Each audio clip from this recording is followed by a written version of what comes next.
Good evening. Shout out to the mighty LDBC. I am Trill Will LDBC or nothing, and welcome.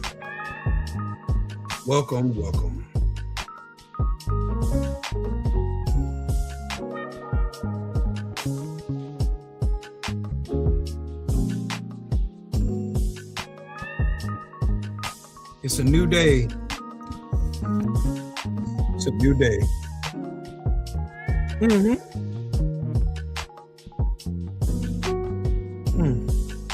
Feel like some good old tears from a pimp today. Once again, shout out to the mighty LDBC. I am True Will LDBC or nothing. And welcome to True Will Talks Politics.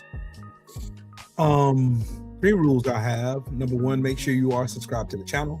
Make sure that you click that button, that bell icon, so that you'll be notified whenever I create content on this channel. Number 2, make sure you smash the like button. Smashing the like button pushes this video into the algorithm so that more eyes that needs to see it. And number 3, donate to the channel. Your donations are greatly appreciated. And I thank you all in advance already. Thank you for everybody who already subscribed to the channel. Everybody who always comes in here and shares their opinions and shares their thoughts. I appreciate every last one of you guys. I do. Who do we got in the building? Very opinionated in the building. What's up with it, family? Salute to you. Mr. Vino Gotti in the building. What's up, family? Pam, how are you, Queen? How are you? Dakota Dave in the building. What's up with it, family? Chosen One, how you doing, Queen? Nina, how you doing, Queen?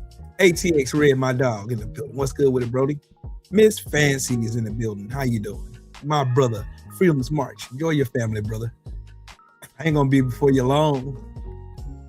Cause I had fun last night doing a react video. I'm gonna start doing more of them. What y'all think? What do y'all think? Y'all think I should do more react videos? I think I should. I'm gonna start doing more react videos. Let's go, shall we? Title of this video is Racism is Destroying the Very People Who Hate. And let's start, shall we? Let us start. Let us start. Share the screen with you.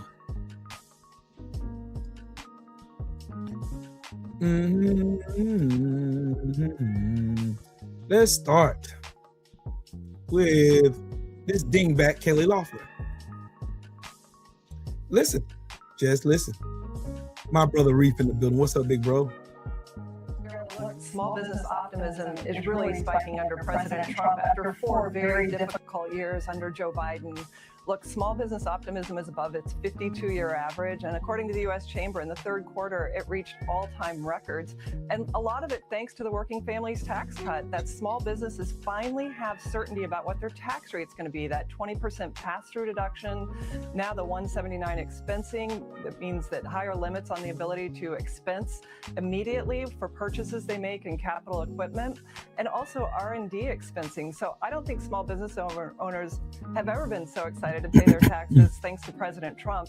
He brought us the blue collar boom in his first term, and now he's going to add to that the small business boom.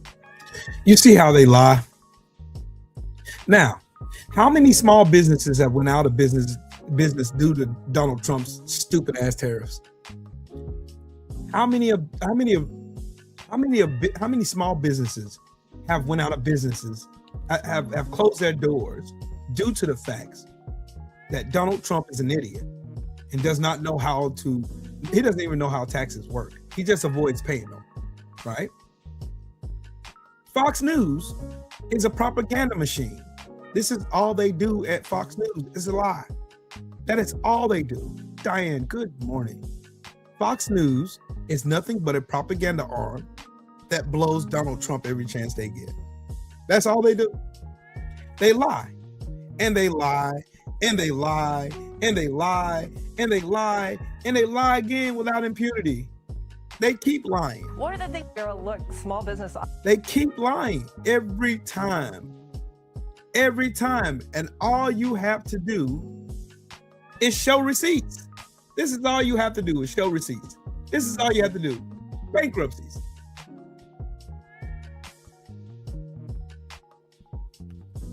And this is from the Washington Post. Look at all these bankruptcies. Look at them. Bankruptcies. Everywhere. Everywhere. Bankrupt. Corporate bankruptcies led by industrials, consumer discretionary businesses. There we go. There we go. Industrials and consumer discretionary businesses. Those all are going under because of his stupid policies. Donald Trump and his administration are the biggest bunch of idiots. They go, and I'll read the disclaimer on the bottom. Data set is limited to public companies or private companies with public debt where either assets or liabilities at the time of the bankruptcy filing are at least $2 million, or private companies where either assets or liabilities at the time of the filings are at least $10 million.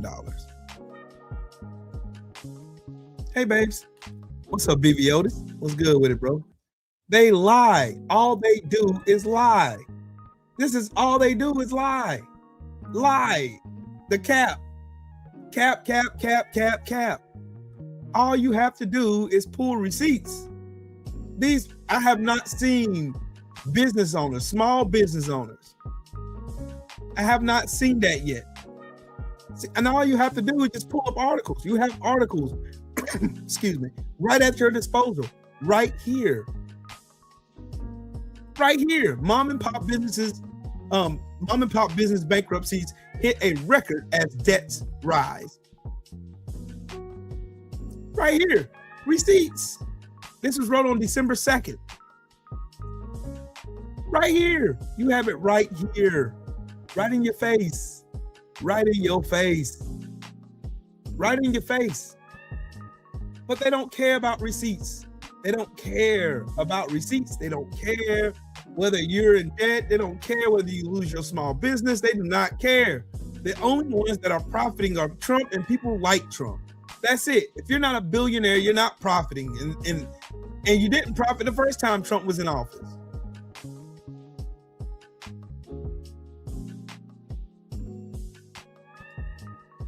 More receipts.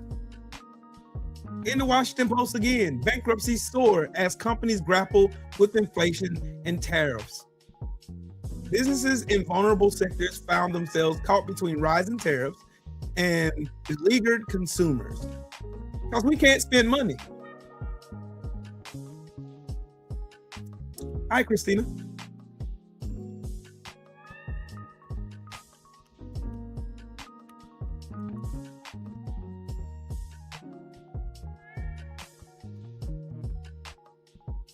See, all you have to do is literally sit here and break down receipts. Break down receipts. Break down receipts.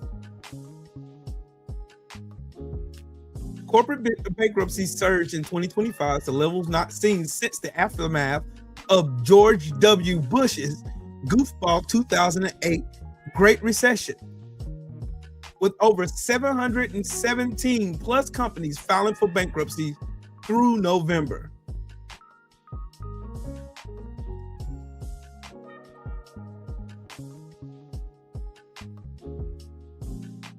Don't worry, Will got more receipts.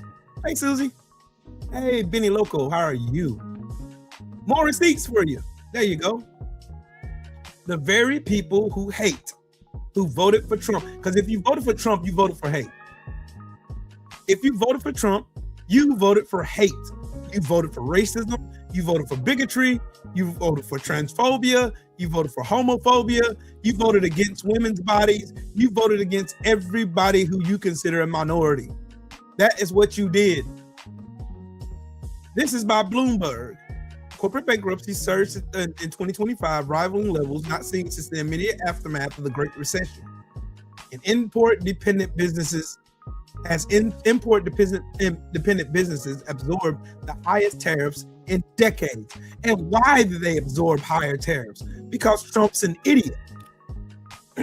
He has no idea what he's doing. None of these people do. They have no idea what they are doing.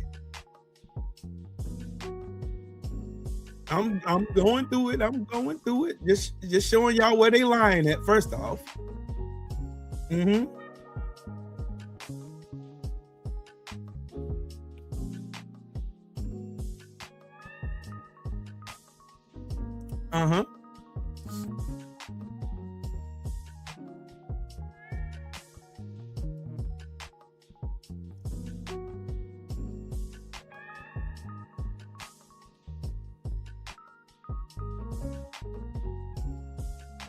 Now, let's go back to Elon Musk and Doge. You voted for that. You voted for Elon Musk and Doge. What did Doge do? Did Doge save us any money? Thank you, Nina. Hello, Brandon. Yep, Reef. Exactly. Trump's net worth has increased in billions since returning to office. His cronies have become more wealthy as well. So is his raggedy kids. His kids are more wealthier now because of his tariffs, goofy policies, starting wars in sovereign nations, siding with Russia over Ukraine, the whole nine. Ending USAID has killed over 650,000 kids and people overseas, ruining our soft power overseas. This is what happened. This is what happened. Doge did not do anything. Don't worry. Got receipts. I got receipts. I come bearing receipts. I swear it's Christmas. I swear it's Christmas. Because I showed you coming through with receipts. And the President of the United States posted this chart showing federal employment down by more than 250,000 jobs since January, writing, "Big news for the USA." I already feel that the size of the federal government, this is the president taking the Christmas holiday weekend to celebrate, putting hundreds of thousands of Americans out of work. And despite all of Trump and Elon Musk's work to tear down federal programs, in almost every sense, I think in every sense, the Doge project was just an abject failure. First of all, government spending, which was the putative reason for Doge, is up this year by more than $450 billion, money that went towards ripping apart programs people need. Now, Doge has gone out with a whimper. Dissolved sometime in the fall, according to the White House, so Musk and his Doge team kind of slink away from the disastrous project as Americans and people around the world suffer the consequences. And the President of the United States posted this. See? They cost Americans. Hold on, let me find it. There you go. Doge, which was supposed to save American taxpayers. Money hand over fist, according to Trump and Elon Musk. They cost us $453 billion more than what Joe Biden spent this time last year. $453 billion with a B, billion dollars. There is no savings. What was the purpose of Doge? You voted for it. Your hate for Kamala Harris allowed you to vote for the goofiest administration known to man. The goofiest administration known to man. On this side of the Mississippi, these are the most racist, inept, goofy, stupid, greedy, corrupt, sorry sacks of dog dung I've ever seen in my life. And because y'all hated this woman so much, y'all made up every excuse to not put her in office, to give her an opportunity to run this country efficiently and effectively, keep our salt power intact, keep our foreign dignitaries in good graces with us so we can keep our superpower status around the world. This woman knew good and well about foreign policy, being that she was very involved in foreign policy decisions when she was the vice president. The woman knew what she was doing, but you couldn't bring yourself to vote for this lady because you wanted this goofy orange pile of dog dung in office. And what did it cost us? Everything. It cost us everything.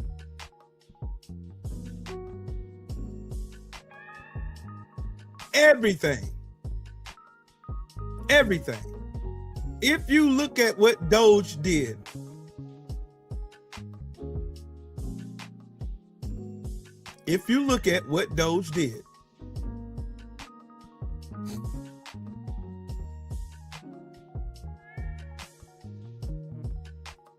you will see that the only purpose of Doge was to eliminate all oversight so that Donald Trump and Elon Musk can get away with their crimes. That was it. That was all. I don't care what news they came in. I don't care what news Fox News goes out here and lies about.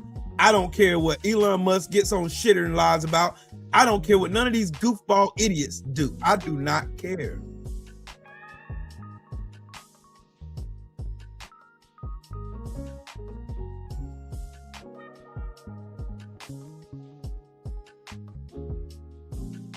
This is a fact. Under every Republican president in our lifetimes, they have caused a recession. Every single Republican president in our lifetimes. That's everybody in here. Everybody who was alive when every Republican president was in charge, they ran us into a recession. Every Democrat president since we've been alive, every Democratic president has came to clean up after every goofy, dumb, stupid Republican policy that ran us into debt. These are facts. These are facts. Facts. Don't care what nobody says. These are facts.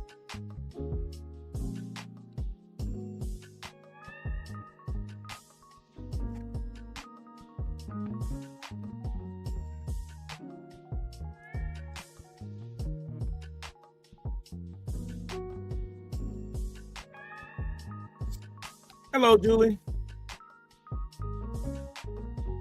Hello, Diane.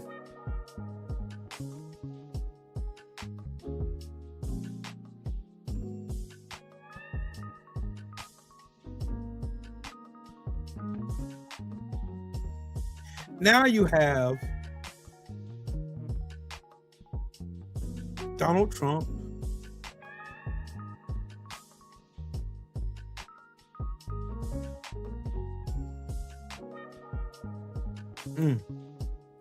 Donald Trump and everybody that is listed in those Epstein files that have circumvented every ounce of our lives. They still will not. They will not. MAGA cannot bring themselves. They can't bring themselves to admit they were conned.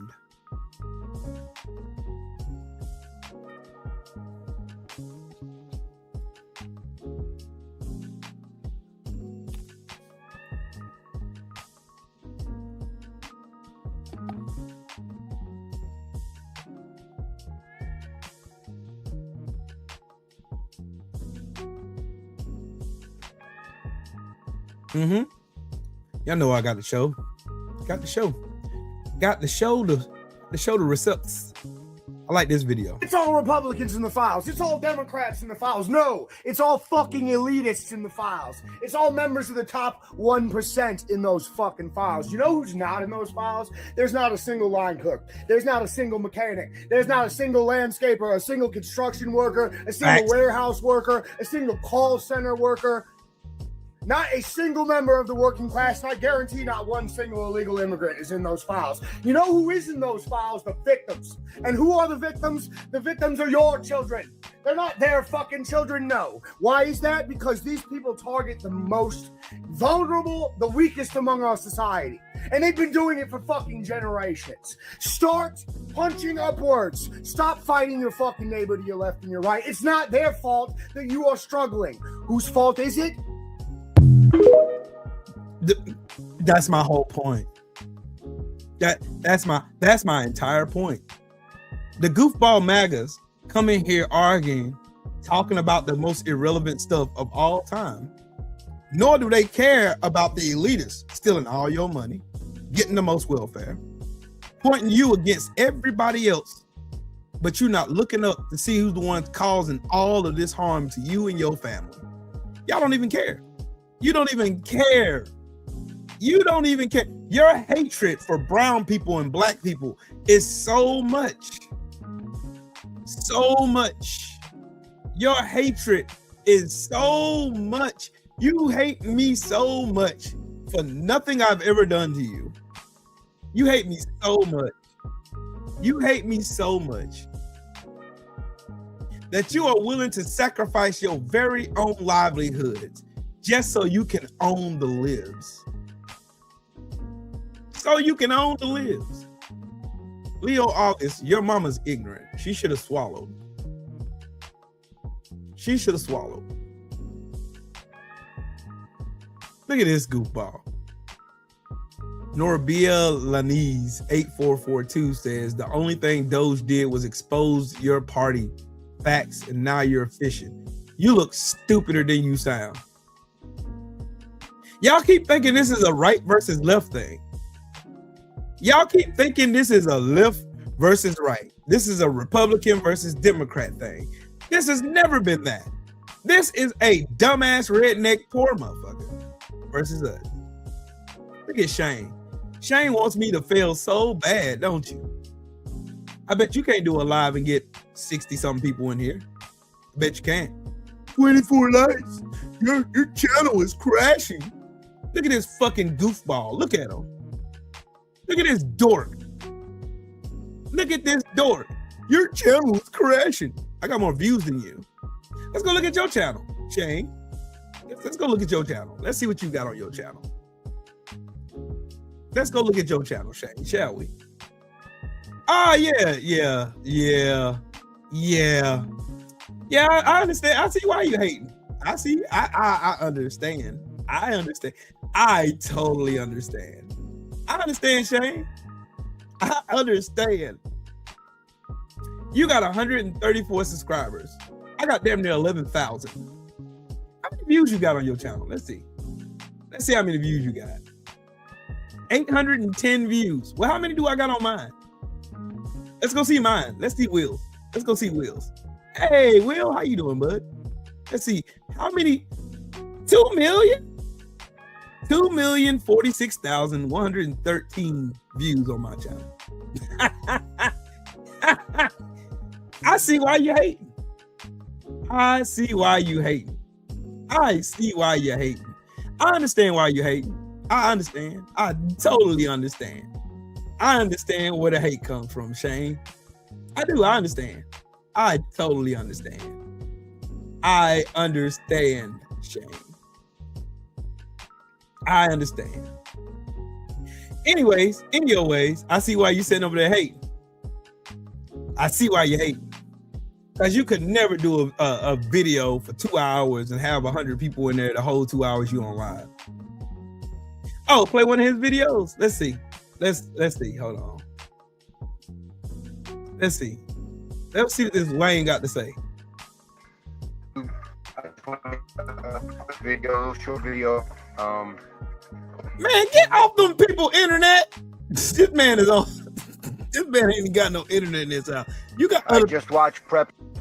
Boy, did he hit the nail on the head there. Yeah, what I tell y'all? What I tell y'all? Toothless, sister screwing hillbillies every single time. It never fails. Look, he's missing all his teeth. Done smoked his teeth out his mouth. Lord Jesus, come on, man. I lost that one yesterday. I broke it eating pretzels. Nah, you broke it smoking meth. So I need some dental work, and I don't know how to monetize my videos, so I need some help. If somebody could help me with that. I want to start doing. You talking about monetizing his videos, and he ain't got 1,000 subscribers on his page. Workout videos and exercising and doing some prepper videos. So I just wanted to put that out there. And I'm about to lay back and watch a movie now. And everybody. You in that single wide trailer.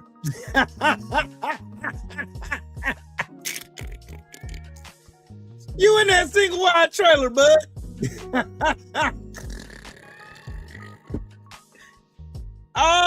You are in that single wide trailer there, bud. Hold on, I didn't get to show y'all. Damn it. Oh, let me show y'all again. Because it's funny. There you go. Let me go back. So y'all can see him in his missing tooth. Yesterday, I broke it eating pretzels. I broke it here. I lost that one yesterday. Look at him. Boy, did he hit the nail on the head there. In my mouth. I lost that one yesterday. I broke it eating pretzels. So I need some dental work, and I don't know how to monetize my videos. So I need. This fool talking about monetizing his video. He ain't even got 1,000 subscribers on his page. But you're talking about 24 likes and my channel's crashing.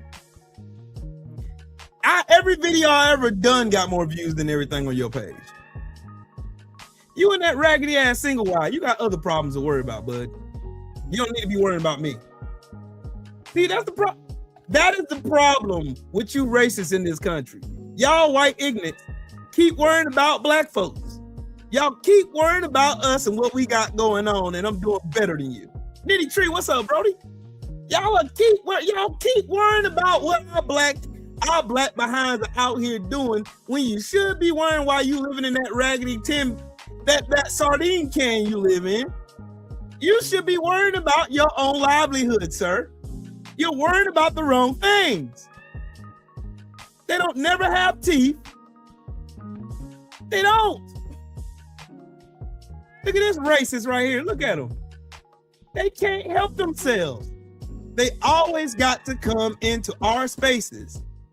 They always do. It's every single time.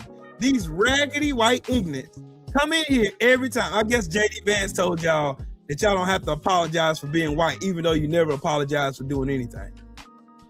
I guess cause the couch humper gave y'all permission, not the you talking about, oh no, I'm black. I know a fucking sun dodger when I see one. I know one when I see one. And I know for 100% certain fact, because ain't no black person in the history of black people come in any black person chat talking about what's up with us blacks. You are a Crackazord. You, sir, are a sun dodger. Cosplaying on the internet like you black. You're not. You're not. You're not. What's wrong with being white? No, you tell me. What's wrong with being white?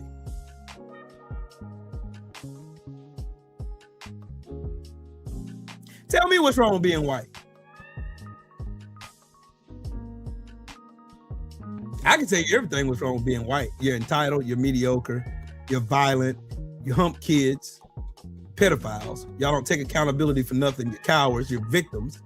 You want to cry about everything and then project all of your failures on everybody else around you instead of looking up from the people stealing from you. Ain't nobody ever said anything was wrong with being white. We told you to stop being fucking racist. Why can't y'all ever do that? Why can't you stop being racist? Why can't you stop being racist? Being racist is killing y'all. Y'all are losing everything. Y'all are losing everything. Y'all losing your livelihoods. You ain't got no money. You still in that shitty ass trailer you're in. You still losing your food stamps. Your health insurance about to go through the roof. I'm still confused as how you're superior to me when you suffer from the same shit that I'm suffering with. You're in the same system. You don't have no special white tax that you pay in this country that's less than mine. You don't have no white health insurance that's lesser than mine. You don't have no special privilege, but you still think you're superior to me.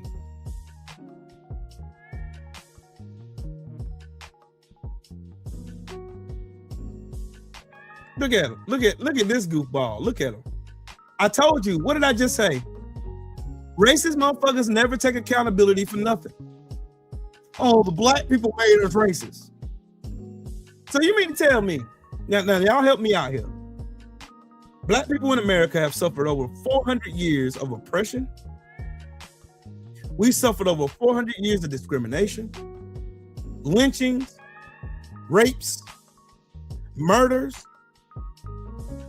disenfranchisement, and we get the blame for every single thing that you can think of. When it's always been the elitists who've been sitting back watching you crash out.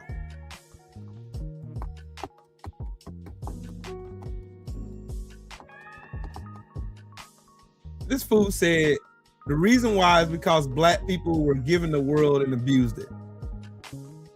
When did that happen? When did that happen, rap star? When did that happen? When did that happen?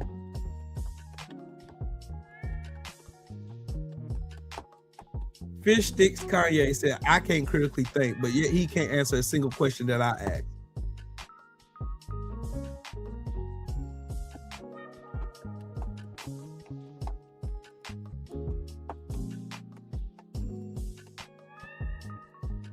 Jesus Christ bananas. Jesus Christ bananas. Jesus Christ bananas in a handbasket, Lord. Please, Lord. Oh, you a Sambo. Good God, dude. You a Sambo? Come on, man. Rap Star Report, bro. Come on, family. Don't tell me you a coon, bro. Don't tell me you a damn sellout, man. Don't tell me you a sellout, homie. Don't tell me that, G. Don't tell me that, bro. Don't tell me that. Don't tell me that, G. Don't tell me that. And then I gotta go do a whole history lesson on showing you just how white people went and murdered other white people in the name of Jesus Christ. How they killed their own women thinking they were witches. How they came over here and stole land from people who were already here, went back to Africa, stole all kinds of black people, brought them back over here, abused them, then lied about it, fought a war about it.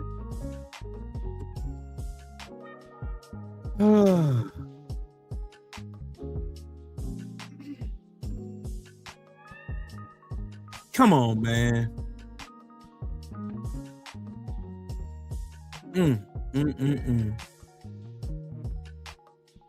This dude said, "It's chest. Tell me where his chest at, dog. Tell me where his chest at. I gotta get on that, bro. I gotta get on that. Look. Fish Sticks Kanye. I always want to bring up one example when I can bring up thousands.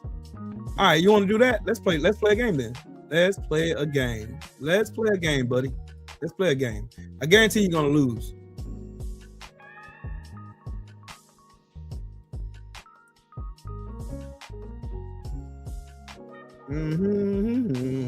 Yeah, ta ta ta. Yeah, ta ta ta. Yeah, ta ta ta ta. Yeah, ta ta ta ta ta. You sure you want to do this? You sure you want to do this? I just want to make sure before you do this, before you go out here and put your, you sure you want to do this? You sure you want to do this? Yeah.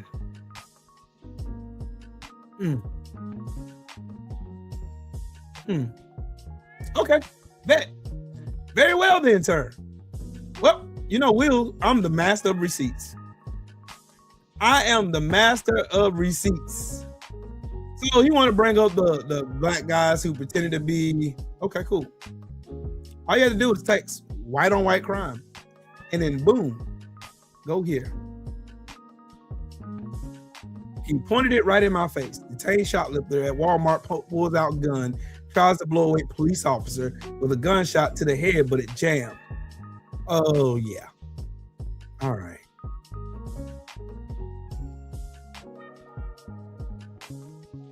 Oh. He shot his wife to death. He shot his baby. Let me go back. Let's go back.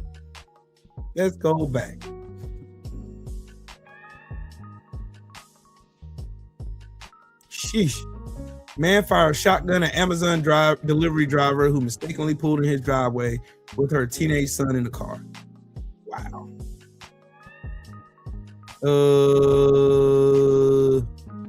You still want to do this? You still want to do this? You still want to do this? Not yet, Sheldon.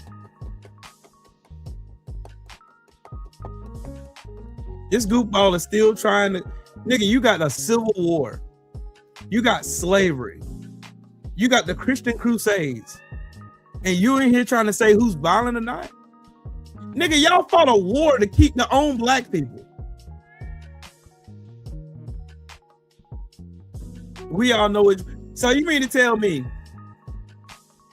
that your ancestors fucking another grown-ass man in front of his family ain't sinister, ain't sick? You mean to tell me your ancestors who ate people, who wrote cookbooks about eating black bodies? So you keep, okay, bet. I got you.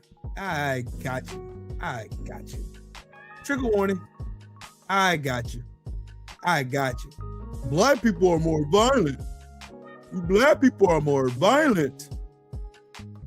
Okay, bet. Hey, who shot Charlie Kirk? And who's in this picture right here? Do you see a black face in that picture? Yeah, fish stick Kanye. Do you see a black person in this picture? Look at this fool over here lying. Look at you lying. More black cannibals in history too. Sure, bud. Sure, buddy. Is there a black face in that picture? Only black face I see is in that tree back there. Okay. So tell me again, who started all the massacres that's ever happened on U.S. soil? Who did it? Let's play a game. Since you think black people are more violent. How many black people are in the Epstein's files? Whoops. Who leads the nation in child pedophilia, CSAM, messing with little kids? Oh, that would be you. Who has, matter of fact, hey, what's the cause of the highest amount of gun deaths in America? Rapstar, I ain't even talking to you no more. You're a coon. I ain't talking to you. K-Cell, what's up, family? I ain't even gonna waste my time no more. You cooned out.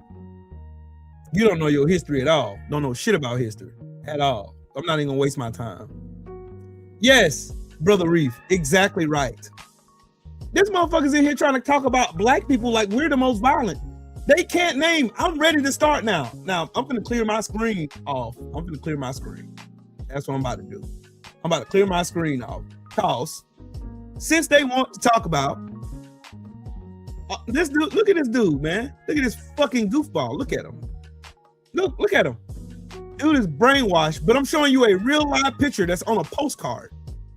That's where I got the steal from, dummy.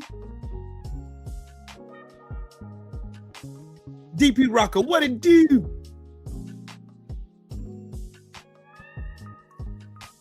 Hey, King Corleone, the highest demographic for gun violence and suicide. And who commits the most suicide in this country? White men. That's a fact. That's a fact. That is a stone cold fact. Why do y'all kill yourselves so much then, if you're not violent? Why do you kill your whole families?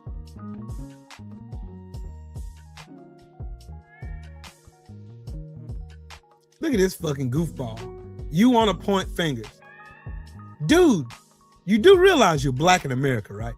You do, you realize you're black in America. You do realize you are black in America, right? Look, like most slaves weren't sold by West Africans. Jesus Christ, bananas, you lost.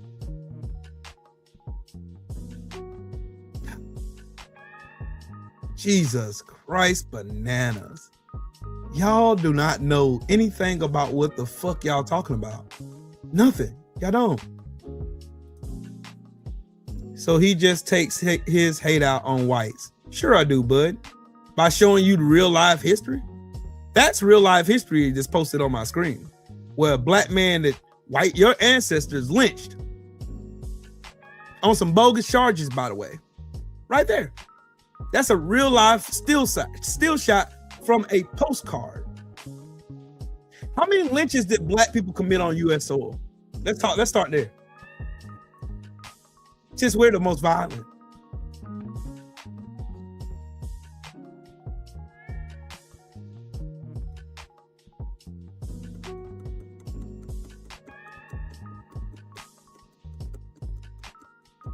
Jesus, y'all are lost. Y'all are lost. Y'all don't know shit about history at all. At all. Y'all just in here just talking. Yeah, you're right. You right. You are right. And I love that picture because the only people in this country that's got Neanderthal DNA in their blood is not me. Hey, I'm glad you did. Thank you. I can't take Cooney no more. I don't like Coons at all. But anyways, back to the fish-eyed fool again. He says he keeps thinking that somehow, some way, black people are more violent. How many wars have black people started? How many?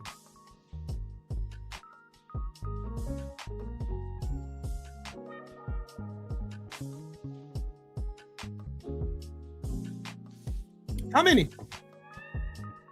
What about picnics where thousands of your ancestors came to cookouts to watch black bodies hang? How many cities have black people destroyed because they were more prosperous than white?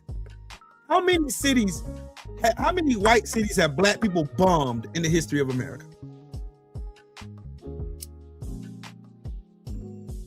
I want to know that one.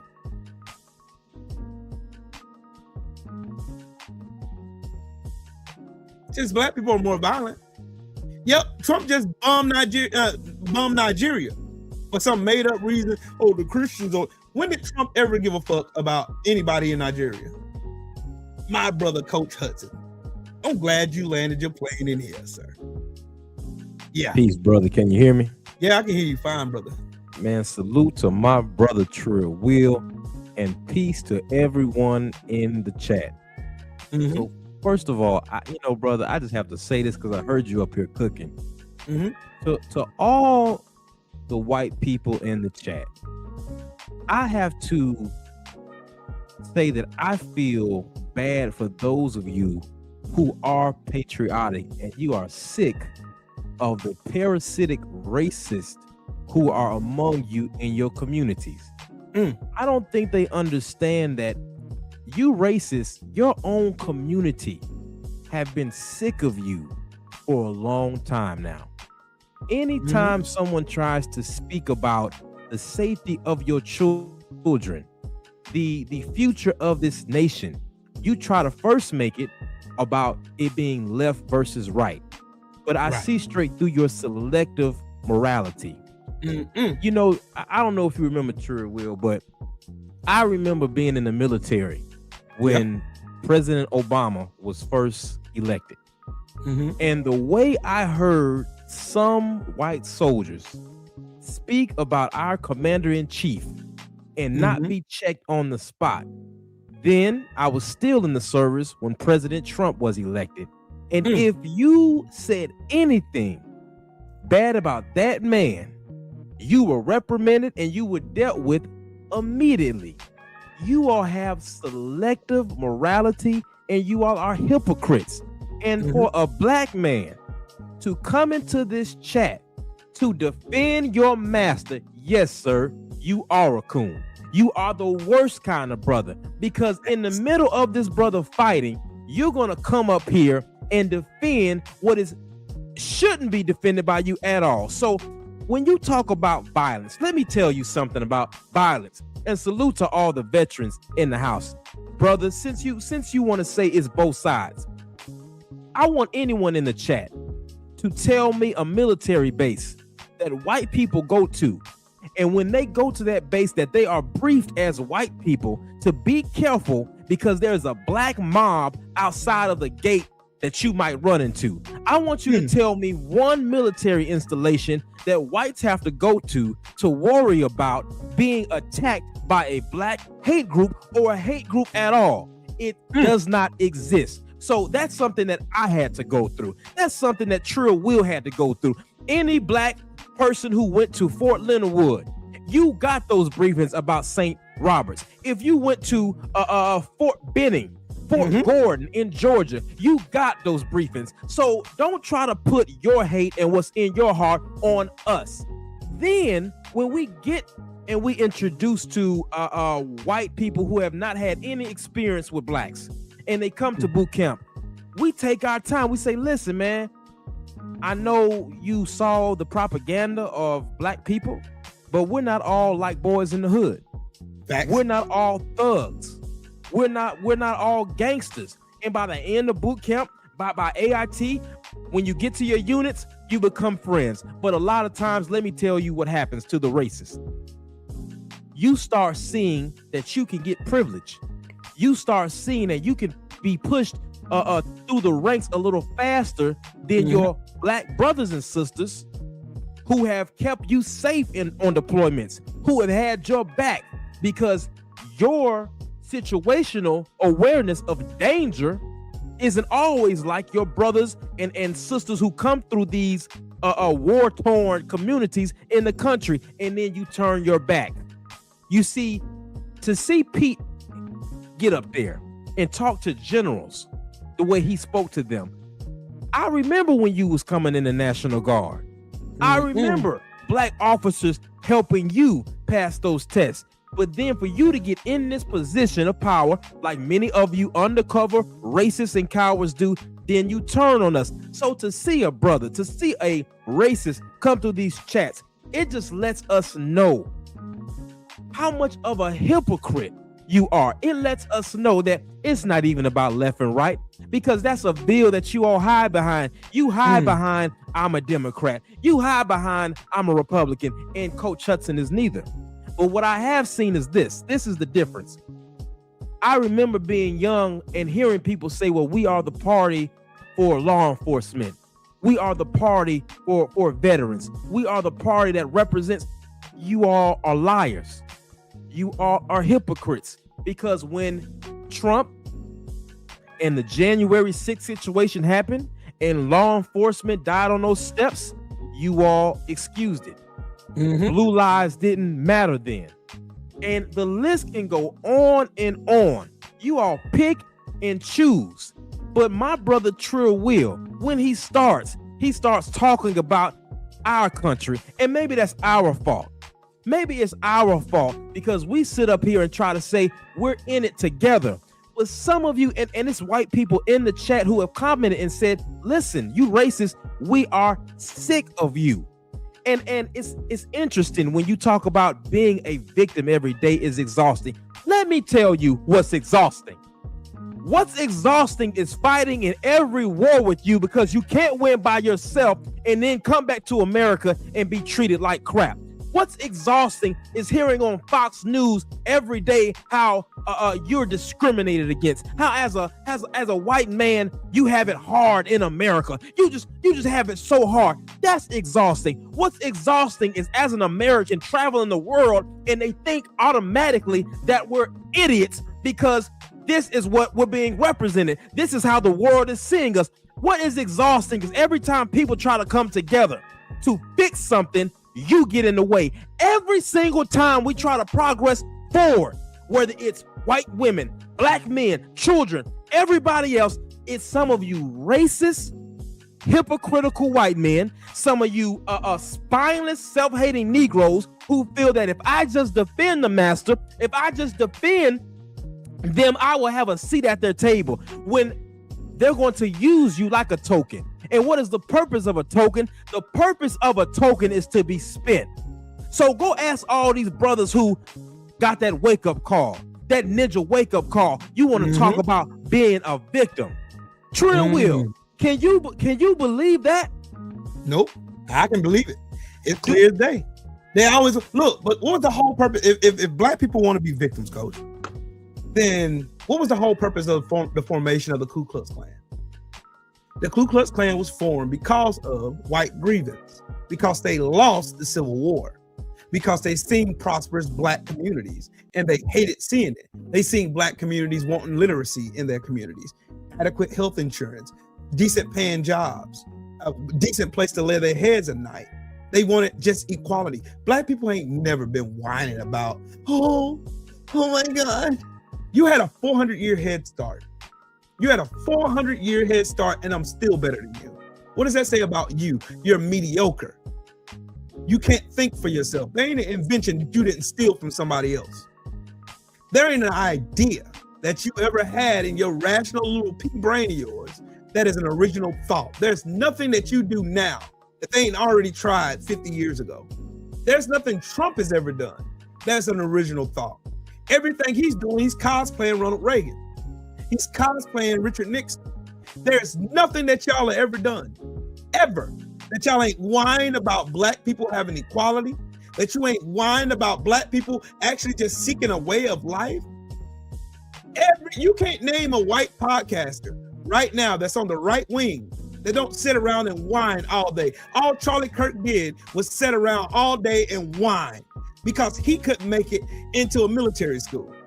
Y'all love it. Because he dropped out of college, because he wasn't smart enough.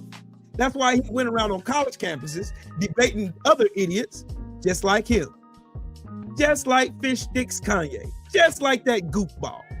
He went around talking to dummies like him because he knew that he had an edge over him. He was slightly smarter than his mediocre ass.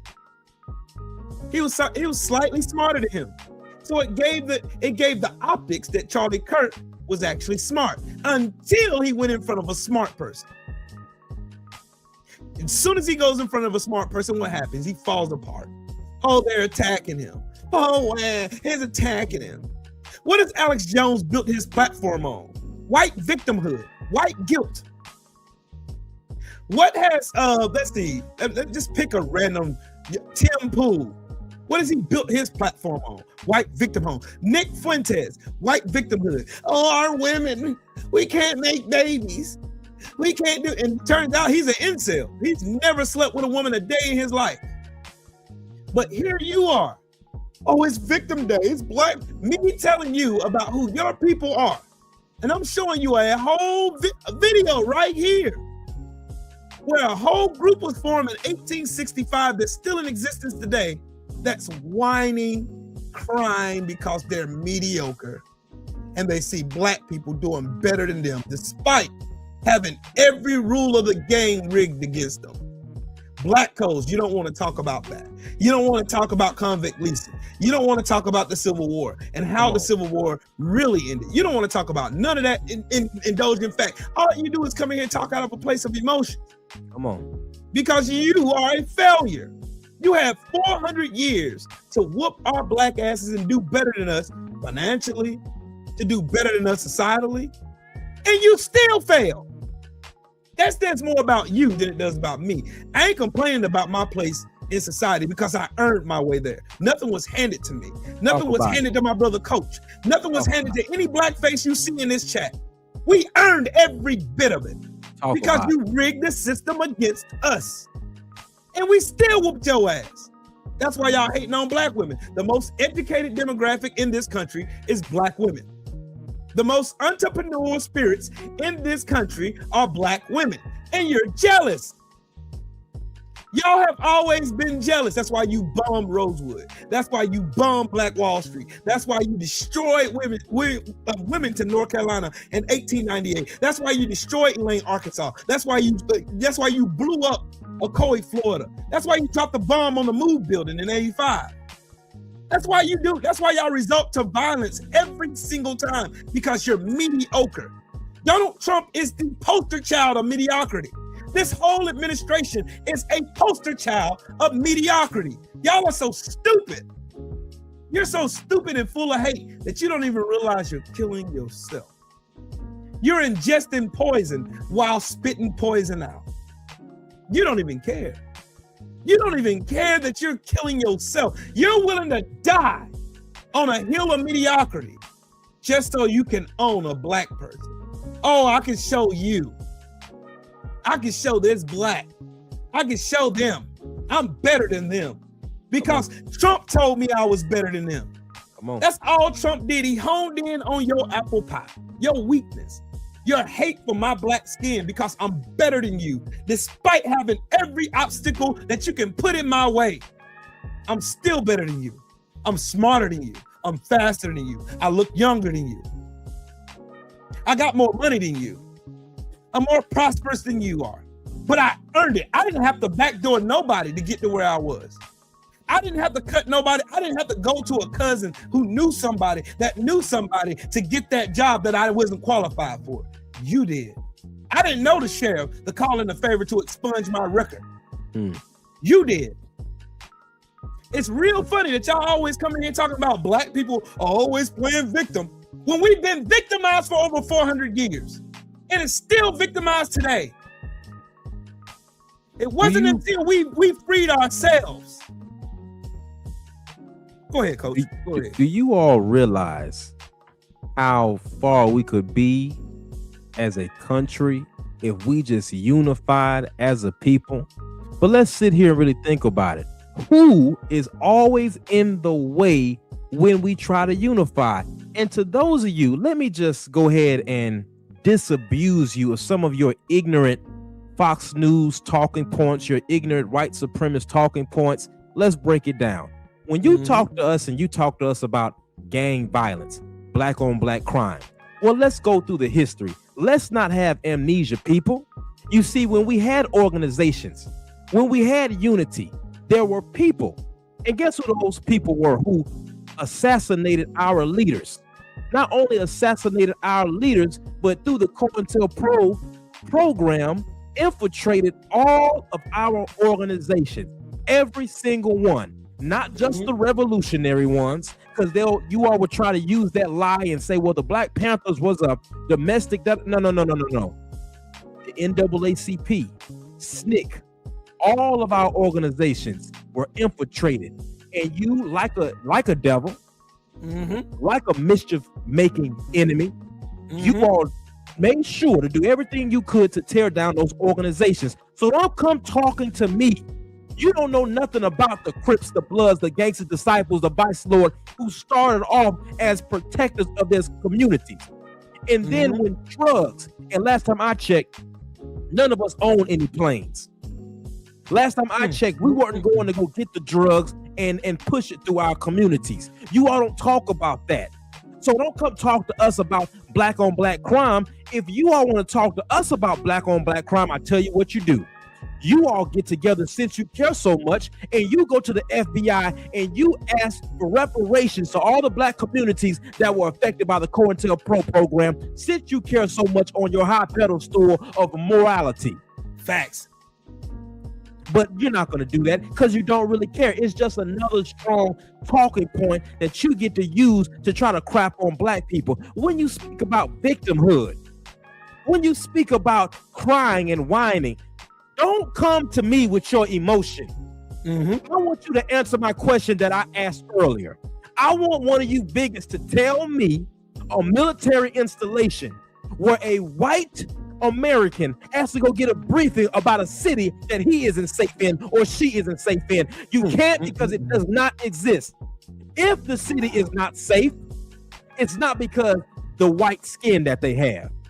Right. That is a fact. When you want to talk about victim blaming, do you all understand how many people have come to this country and tried to leave y'all alone? Do you understand how many people have tried to make neighborhoods for themselves? And there you are. There you are causing hell. You all will sit up here because it's safe. And I love social media because it shows everybody what's really in some of these people's hearts. See, they smile at you in the grocery store, right? They go to the Mexican restaurant, ordering all the avocado, acting like I love this so much, and then they come on YouTube being the bigot that they are. Asking for someone to help them monetize their channel. Ain't that about a bitch? But you all want to talk about victimhood. You always sit up here and say all types of racist crap in the chat, and then go to an R&B festival. Go to a jazz festival, go to a blues festival.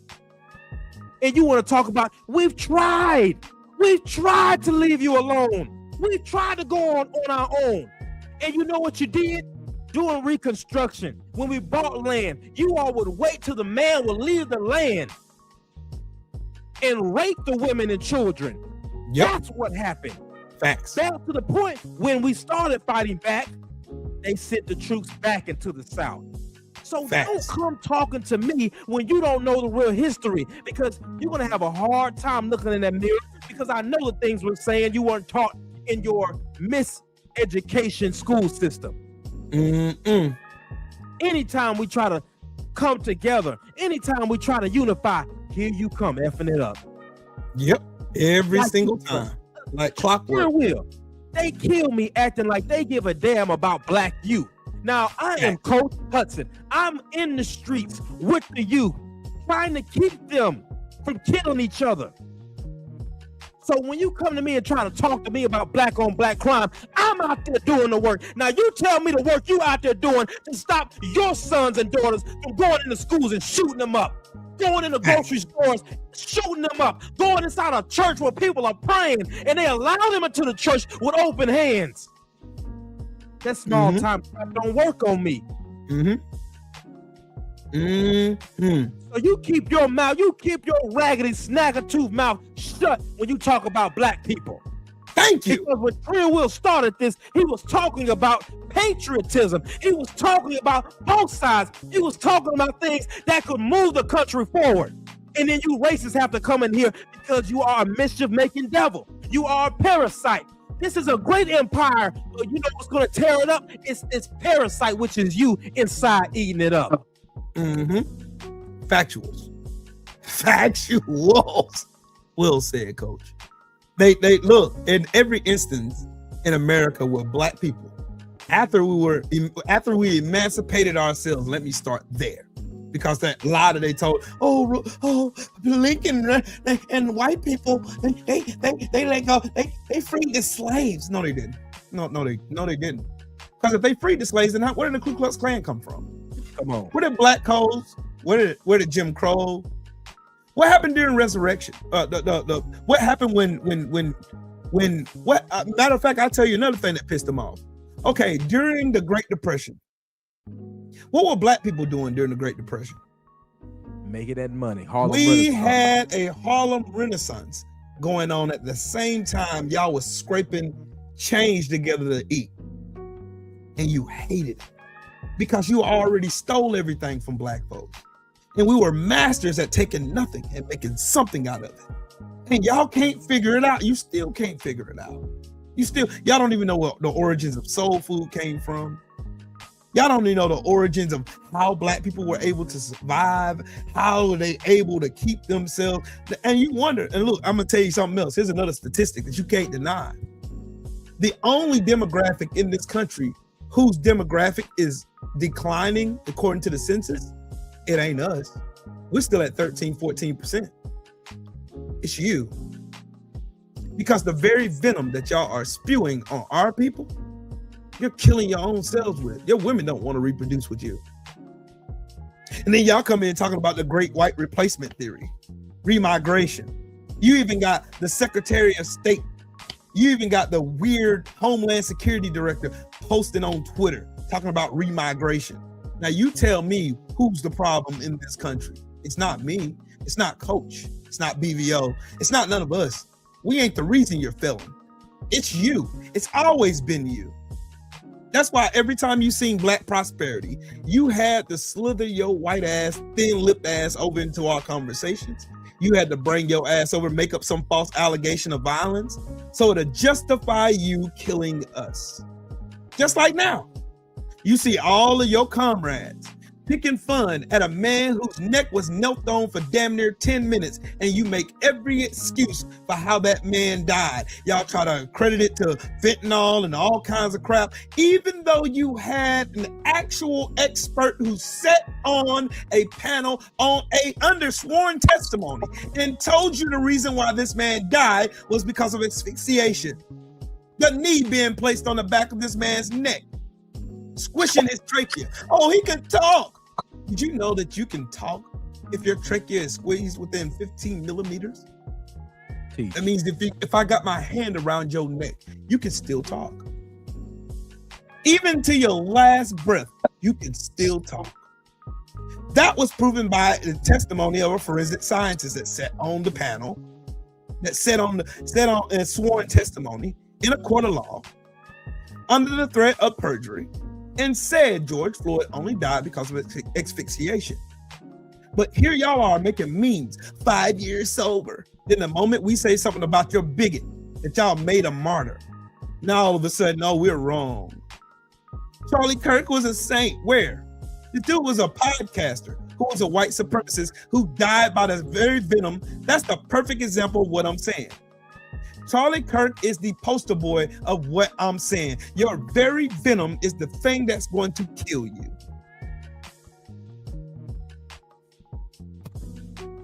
Now rest with that one. Set that one on your spirit and let it marinate for a minute. What's up, BVO? What's going on? What's up, Coach? What's up, Will? How you brothers doing? Oh, we cooling, fam. You know, this conversation is a good conversation. It reminds me of a book I read, Community of Chaos, Where We Go From Here. It was Dr. King's last book when he was in Jamaica. Mm-hmm. And the thing that I'm just kind of so shocked about is that the same things that plagued him seem to plague us. I used to hear my grandfather talk, and I never in a million years, I'm 35, I'll be 36 my birthday. I never thought I would be having the same conversations that my grandfather had. Because unfortunately, I was raised by my grandparents, but it worked out for me. Mm-hmm. But I just look at the overall landscape. And prime example, we sent my daughter to a summer camp, a Jewish summer camp. As we all do as Blacks, we want to give our kids what we think is a better opportunity. And I couldn't believe how much the Jewish people worked together to have their own community center right outside the neighborhood I grew up in. Mm-hmm. And I was just thinking to myself, like, this place was hell when I was growing up. And you telling me right across the railroad, literally right across the railroad tracks, these guys had a summer camp with pools, tennis courts, basketball courts. You know, I remember you used to have to be a gladiator to get to school. And I'm just wondering, and you guys could tell me if I'm wrong on this, but where do we go as Blacks when we continue to fail at what we seen our grandparents at this point? For some of us, our great grandparents prospered at. That's the big question I have, because when I look at brothers from the 50s and the 60s, they got this book out called Our Parents Live Better Than Us. And I think the thing is, for some reason, the Black community, I feel like we just so stuck on what as my grandfather used to call white people, Mr. Gilmore's doing, that we forget the work that we got to do. Because when we give away turkeys every year with Brentway, which is BVO. BVO stands for Brent's Very Own. The whole thing is, I wish I could do more, because my wife says it all the time. You get so tired of having to ask white people, or I'm gonna just say Mr. Gilmore. You get so tired of asking Mr. Gilmore to do everything, and it's like whenever you ask Black people to do something, it's like for some reason there's like this unneeded competition, or I don't want to see you do well, and I guess I'll be trying to speak to that more. than what the other side is doing, because the other side, they're winning. I mean, my grandfather told me the story of, they didn't even call my uncle's name was Tim. He used to call this nigga Tim. But he couldn't mess up no good job or a good year by talking back. I'm thinking, how did these dudes that was born in the 30s and 40s do so much better than us with 3rd and 4th grade educations? What you guys say to that?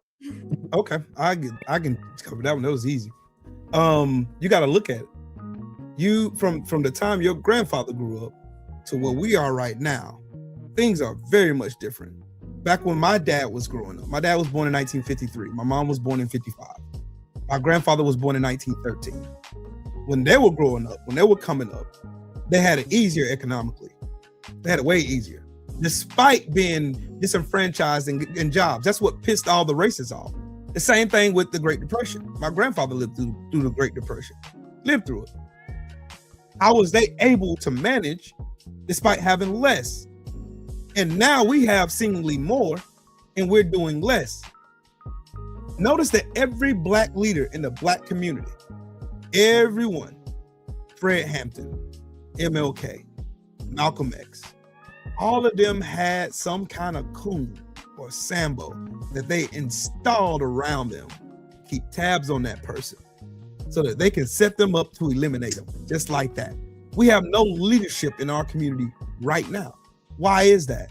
Because every black leader that rises in our community is considered a threat. Why was Fred Hampton killed? Did he do anything dangerous? Was he out here blowing up federal buildings and shit like that? No, this brother was out here feeding kids and educating them on their real history. And that was so much of a threat to the FBI, they had to kill him. Marcus Garvey, same thing. Same thing. Fannie Lou Hamer. All of these black substantial leaders in our community have been eradicated. And it put in a place that is so scary that people don't want to take the risk of going out here and putting their name on the line. Because of you having so many coons. That's why I hate coons worse than I hate actual white supremacists. Come on. To be real with you. I can't stand a coon. Any buck dancing Sambo that come out here trying to preach to me, oh man, when we gonna hit and kill you? No, I don't like you. Stay far away from me. Stay away. There's a reason why I don't like coons. I went back and I read about the Haitian Revolution. And de Grease, who led the revolution, I learned how he died. It was black people who killed him. They cut his body up and they spread his body around on the island of Haiti. And a black woman gathered his body parts so he can have a decent funeral, a proper burial. Now you tell me, if these people can cause so much fear in the brains of black people to cause them to turn against their own selves, why would someone put themselves and their families at risk to sustain the same thing that Martin Luther King sustained, Malcolm X, bomb threats, phone tappings, lies against their name? They said they had a whole rumor going out that Malcolm X was gay and all kinds of stuff. They made fake letters from Elijah Muhammad to try to make Malcolm X look like he was taking a side against the great prophet Elijah Muhammad.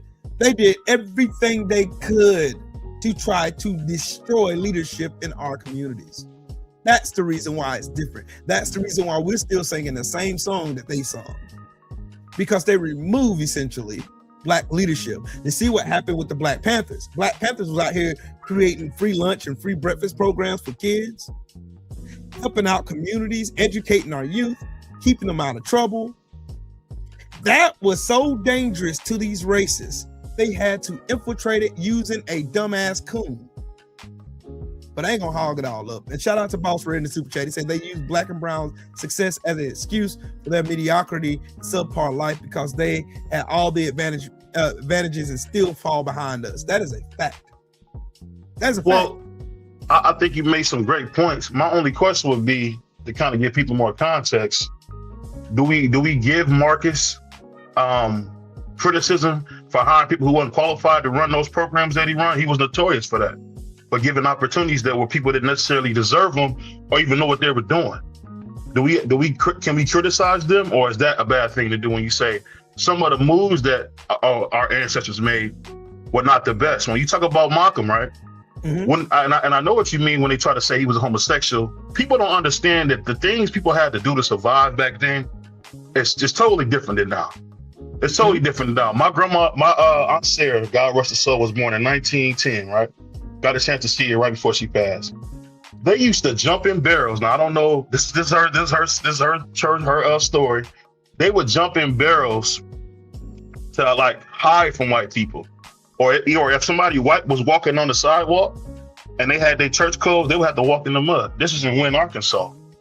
Mm-hmm. So I get what you're saying with that, but I'm just saying, I don't know. I guess I feel like it's like a crisis in leadership, because if you think about the best guy we had, probably was Medgar Evers, but we seen him get blasted in his own park, in his own driveway. Yeah, mm-hmm. So it's like, I guess I'll be thinking some of the people who survived weren't the right people to do it, because I think even when you talk about Elijah, who people don't give no credit to, we don't even realize that he wasn't political at all. He more or less thought of it as, let's stay quiet, get our money, become rich, and not say nothing. I think I'm wondering, because I kind of take that approach. Do you think that approach is good, or you think it's important to let the people know where we want to be? Because I've always seen more success, and people try to say all the time they love to call black people who just kind of play their role, Uncle Toms, niggas, and all this crazy stuff, right? Right. But I've seen Sammy Davis bring the most powerful nigga in the world to the Million Man March. I've seen Louis Armstrong in the 30s travel like a king all over the world, where people who were way better than him couldn't.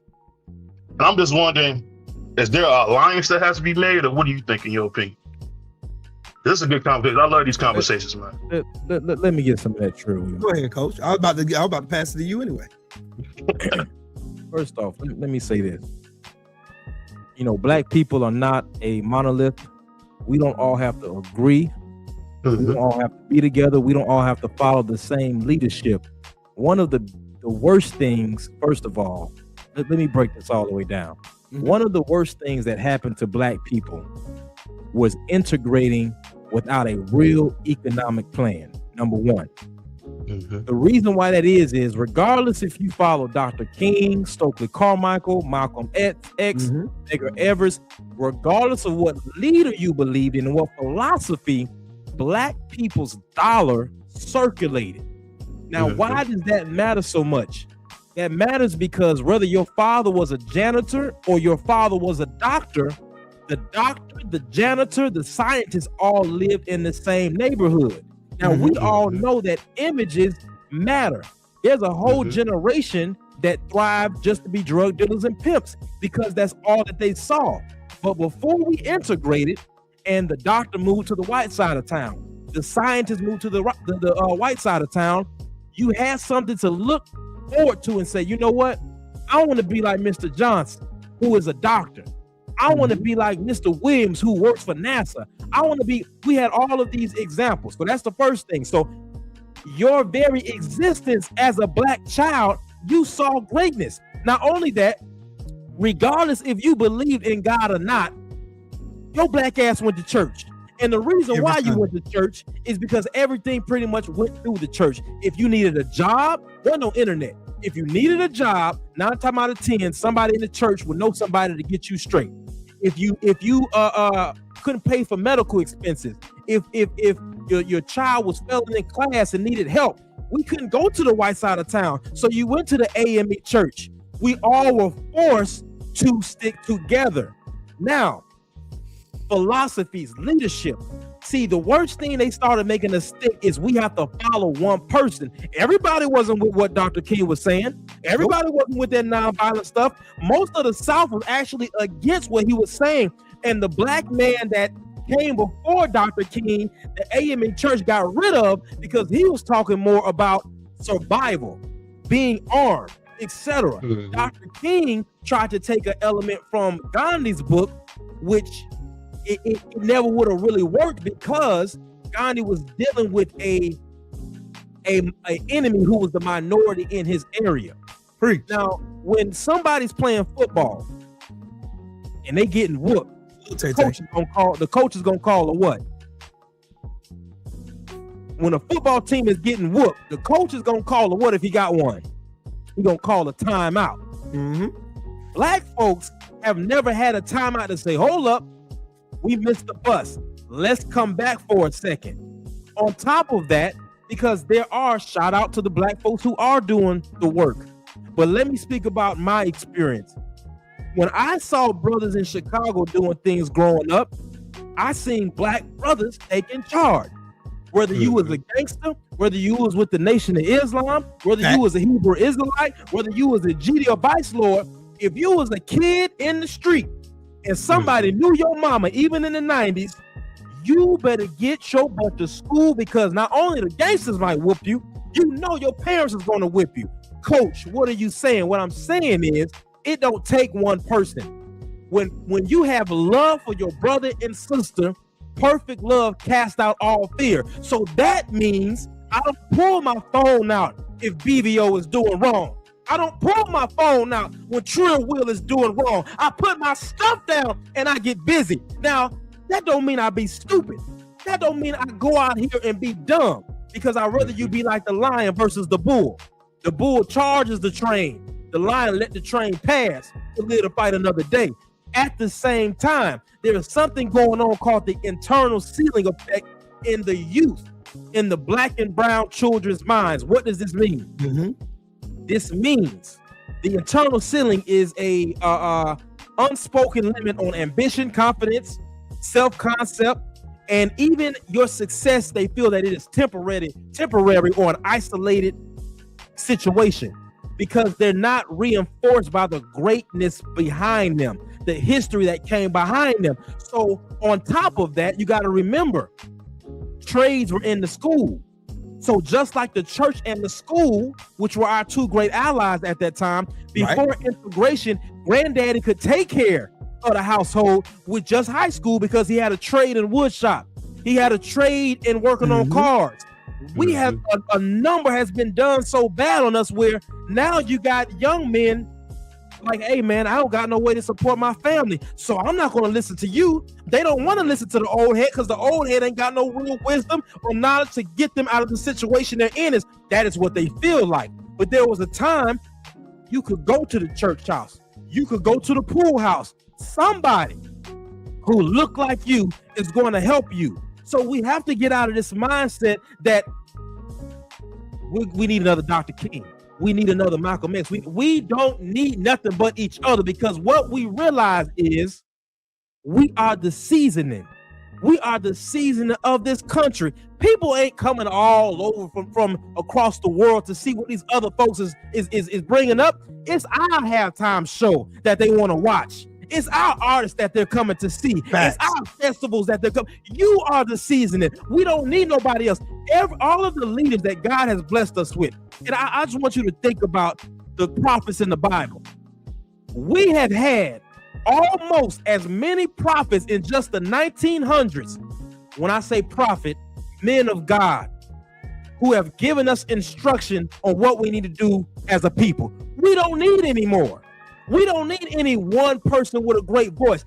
All we got to do is wake up, look at each other and say, you know what? I'm going to help that brother. Facts. You know what?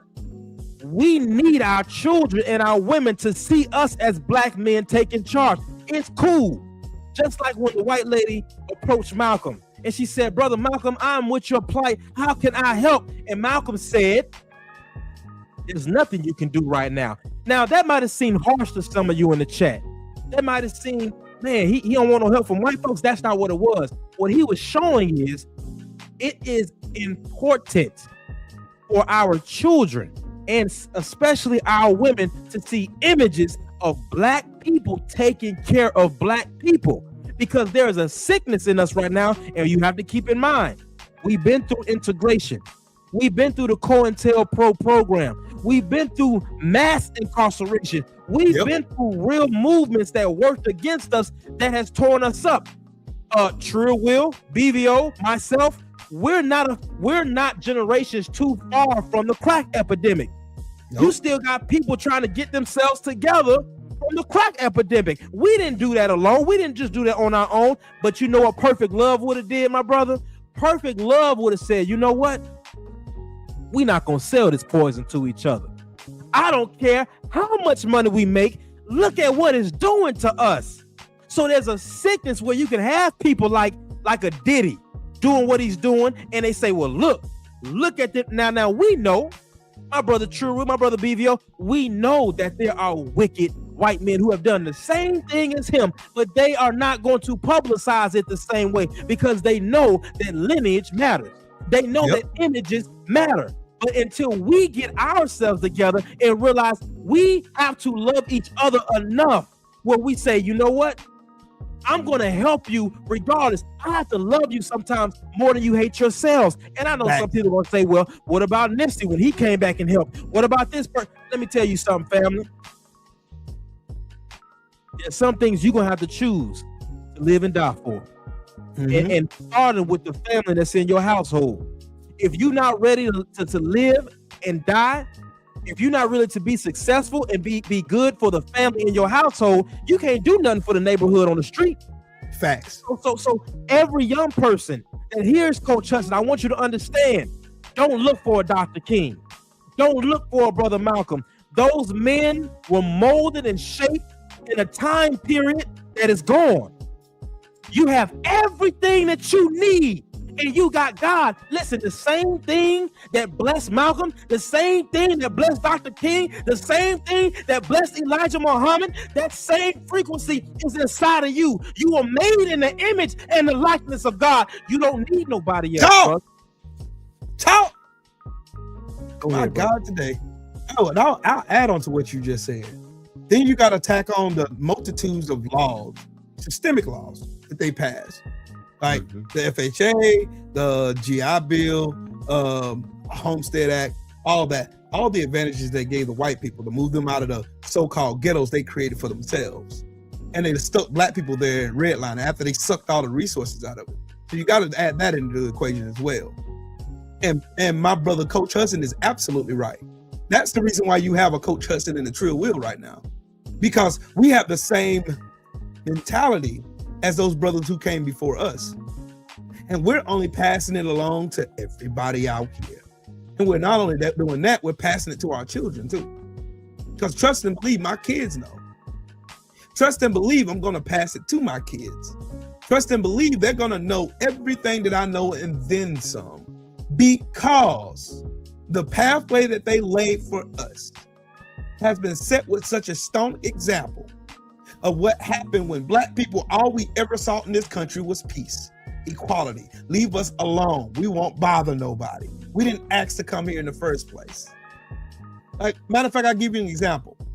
When the rise of the Ku Klux Klan came, who stepped up and protected their neighborhoods?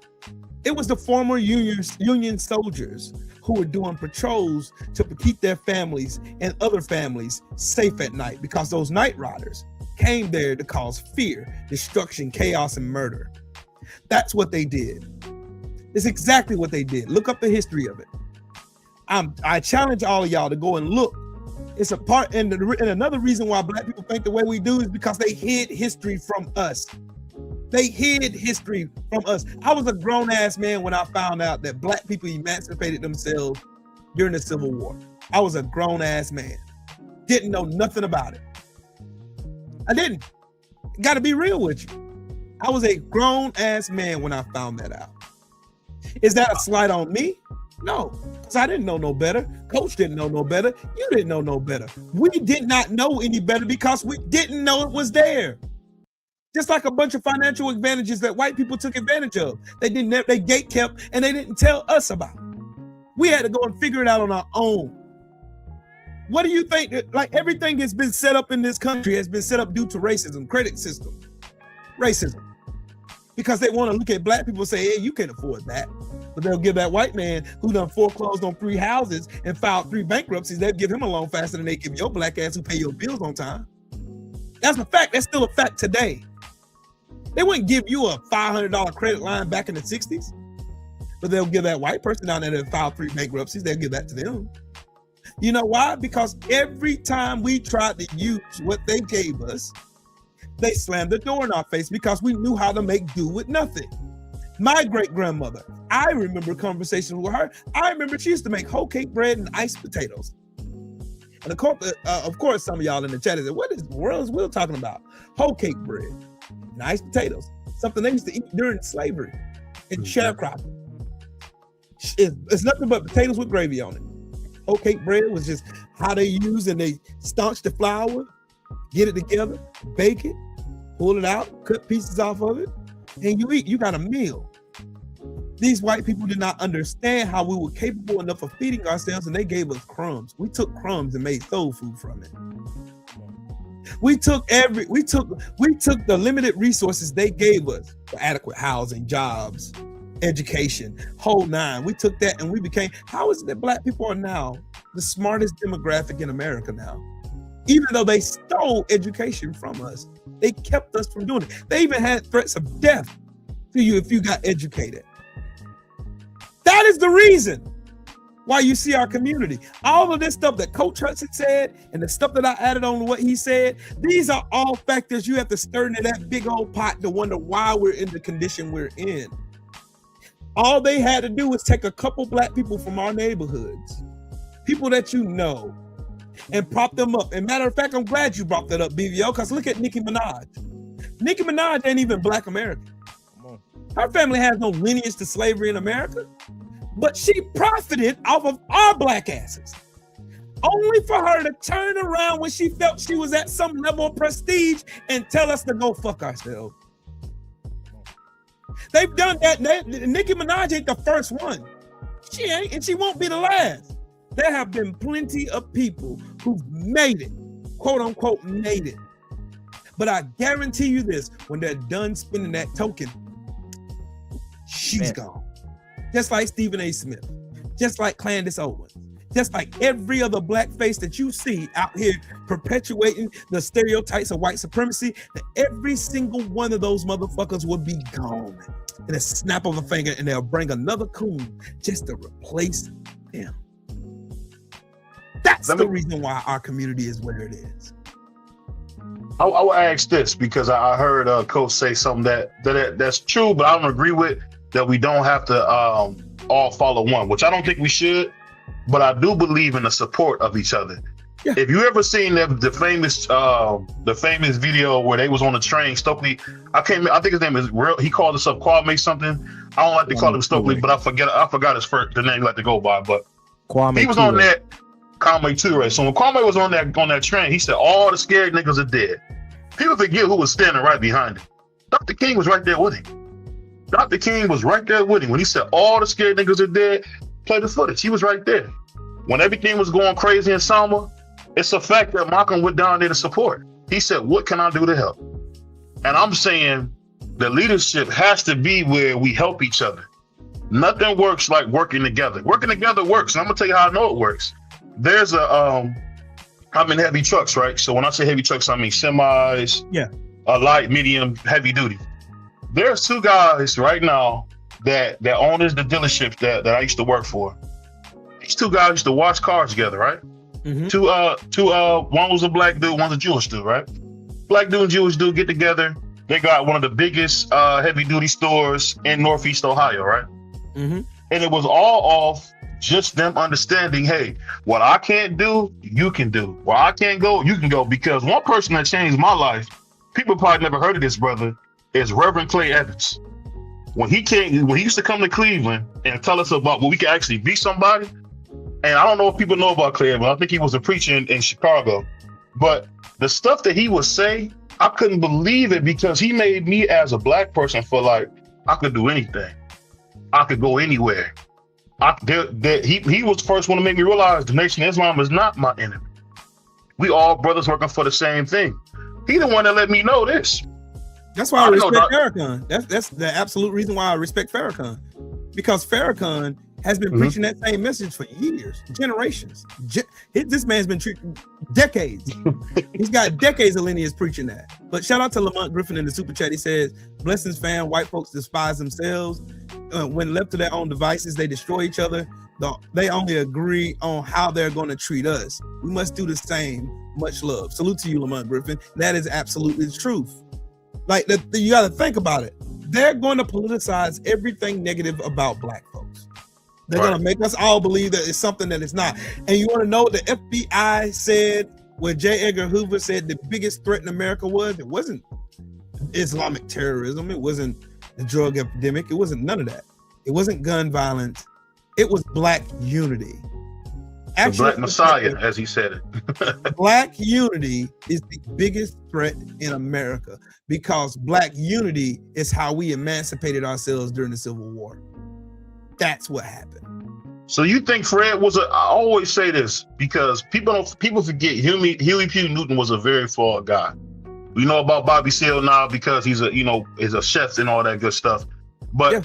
I think out of that movement, people don't realize how special Fred Hampton was. And I think when you talk about a guy that died as young as that, that's the problem that keep happening. And you know, my girlfriend say this all the time. People might not agree with this, but he said, why the hell you think they burned Alexandria's library down? And I thought to myself, I never thought of that. But my granddad, who only finished 3rd grade, knew there was a reason why they burned down Alexandria's library. The famous library that we hear about, everything comes from. The story of Atlantis comes from Egypt. People don't know that. Yeah. That's why they cover up history, dog. That's what I'm saying. Mm-hmm. They have to take away why do you think they're burning books now? Primarily black books that talk about black history. Why did they demonize the 1619 Project? Why did they criminalize CRT, critical race theory, which only talked about the real systemic reasons why black people are in the positions and conditions that they are in? Why do you think that they demonized diversity, equity, and inclusion as much as they did? Because black unity is power. Black education is power. Black conglomerates, period, is power. That's why they blew up every successful black neighborhood in the history of this country. They did something to destroy it. Black Wall Street, Wilmington, North Carolina, Rosewood, Ocoee, Florida, everywhere you can think of. Everywhere. No matter where you think, over 100 massacres in this country, they've been because they did not know how those black people were able to build their own libraries, how they were able to build their own doctor's offices. Like during integration, there was more black people fighting against integration than it was. There was. Because during integration, there was a high school called Dunbar. Dunbar High School had the most black lawyers, black doctors, black school teachers, black politicians that lift their gates, and they were very successful. One successful example is Colin Powell. Went to Dunbar. They systemically tore the walls of that school down. They couldn't handle the fact that black people are more intelligent. Why do you think they go after the most intelligent person on the Supreme Court, Ketanji Brown Jackson? That woman's not a DEI hire, didn't earn it. That woman wasn't stupid. Do you know her fucking qualifications? Do you know her graduate degree, the doctorate that she got? That woman was super smart. That woman was, I listened to Joy Reid talk about how smart Ketanji Brown Jackson. I have never in my life seen a woman as smart as Ketanji Brown Jackson. That woman knows case law like the back of her hand. She knows case law like I know music. And I've been in music since I was 5 years old. And I'm 47, over 42 years of music experience. And I'm really damn good at it. The sound you listening to right now, I created. That's me. Every bit of it. This is me. The music y'all hear me play on this show is mine. I created it from here through these with my keyboards back here and my MPK back here. That's what, and my bass guitars back here, my guitars back here. Black people are powerful. They hate to see us do anything that requires them to look mediocre. Why do you think they went against Simone Biles when she was doing gymnastics and she was doing stunts that none of those mediocre white girls could do? Why do you think they had to develop rules to keep her kind of under lock and key so she don't go out here and excel over them? Why do you think they changed the rules of the NFL to accommodate white boys who couldn't run as fast or hit as hard? Why do you think they changed the rules of the NBA? Every single time we're on an even playing field, we dominate. And they know it. Go ahead, Coach. I'm here. I can go for hours now. So I'm not sure where we disagree. So let me reiterate what I was saying. Never did I say that working together is not good. Never did I say that having a leader is not good. What I'm saying is this, because I believe the question was, what did the generations before us have that we don't have, or what did they do different that made them successful? Correct, BVO? Correct. Okay, so before 1967, there was never one leader that all black people followed. Never. And when you talk about Stokely Carmichael and Kwame Ture and Dr. King on the train, standing on top of the train, we have to look at the context of these lessons in history, regardless of who you follow, which is what I'm saying. Whether you are the Deacons of Defense in Louisiana, whether you are in New York with the UNIA, whether you are on the West Coast with Huey P, or you are with the Chicago Black Panther Party under the leadership of Fred Hampton, never did all of these people agree with each other. And I think when we talk about our historical greats, one thing about white folk that they don't really do is they don't talk about their greats and then talk about the flawed parts of them. They make them seem like that they were the best thing since sliced bread. You know why? Because what they need for their lineage to learn from that lesson is the great thing that they did do. So whether it's Dr. King, whether it's Malcolm X, whether whoever it is, the point is, if we all are on the same mission, if we all have the same objective, we will get to where we need to go. And when people say, well, we need to work with others, here's the thing about it that keeps happening to the black community. We are some of the most big-hearted, welcoming people in the universe. Facts. We allow the Arabs to come into the community. We allow the Jewish merchants to come into the community, the Asian merchants. The problem is, once everyone gets a good support system going off the tip of the black community, they shoot off. They're gone.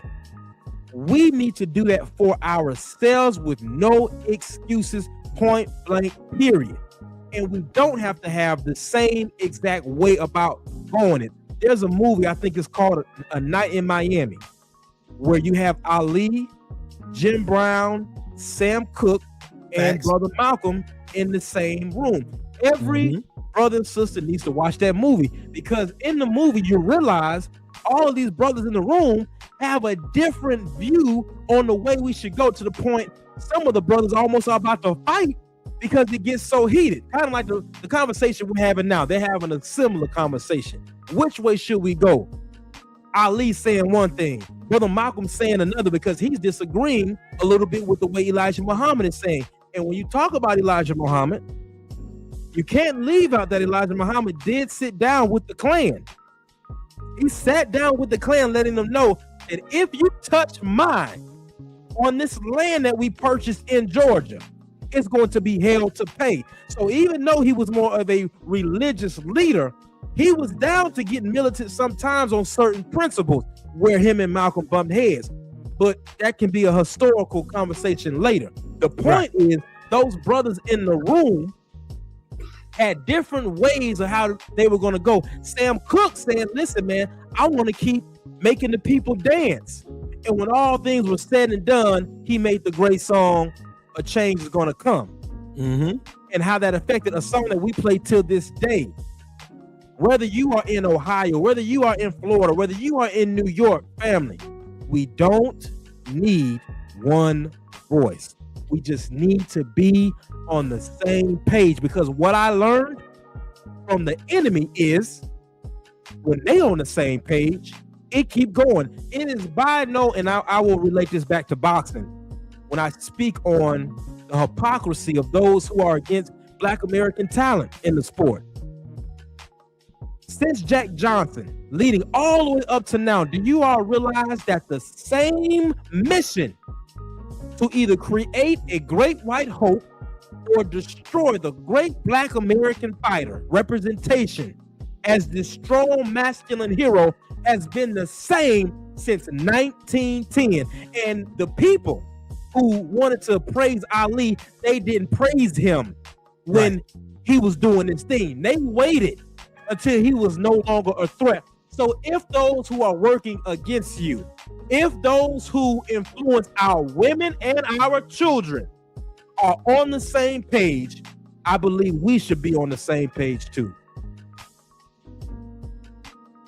I definitely agree with what you're saying. I definitely agree with that. I'll say the thing I'm trying to figure out is this, and it's an ongoing conversation, as we all know.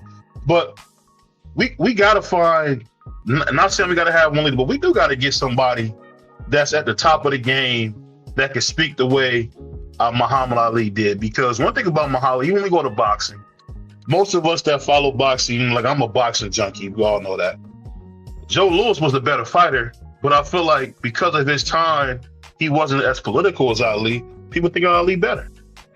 And I think charisma goes a long way. I think people loving Ali the way they did, it goes a long way. You hear Bob Dylan talk about him. You hear, if you think about Ali, every great event of his lifetime, he was there. When Sam Cooke was unfortunately, which I always thought was a setup at the hotel by that young lady, that was a setup. How the heck you didn't know who Sam Cooke was back then? He was there for that. He was there with Elijah. He was there with Malcolm. But I think the overall thing that just kind of sucks about it is you get so exhausted with the fight, man. You just want to be able to enjoy yourself. And I'll be honest, man, even when you start making a lot of money, you still see people who doing so bad. Like when I go and I see how bad East Cleveland looks, man, I can't believe it sometimes. I can't believe that they let a place that was such a beautiful place in the 60s and 70s have potholes big enough to swallow up your whole car. And it's 95% black over there. That's where Tiger Johnson's from.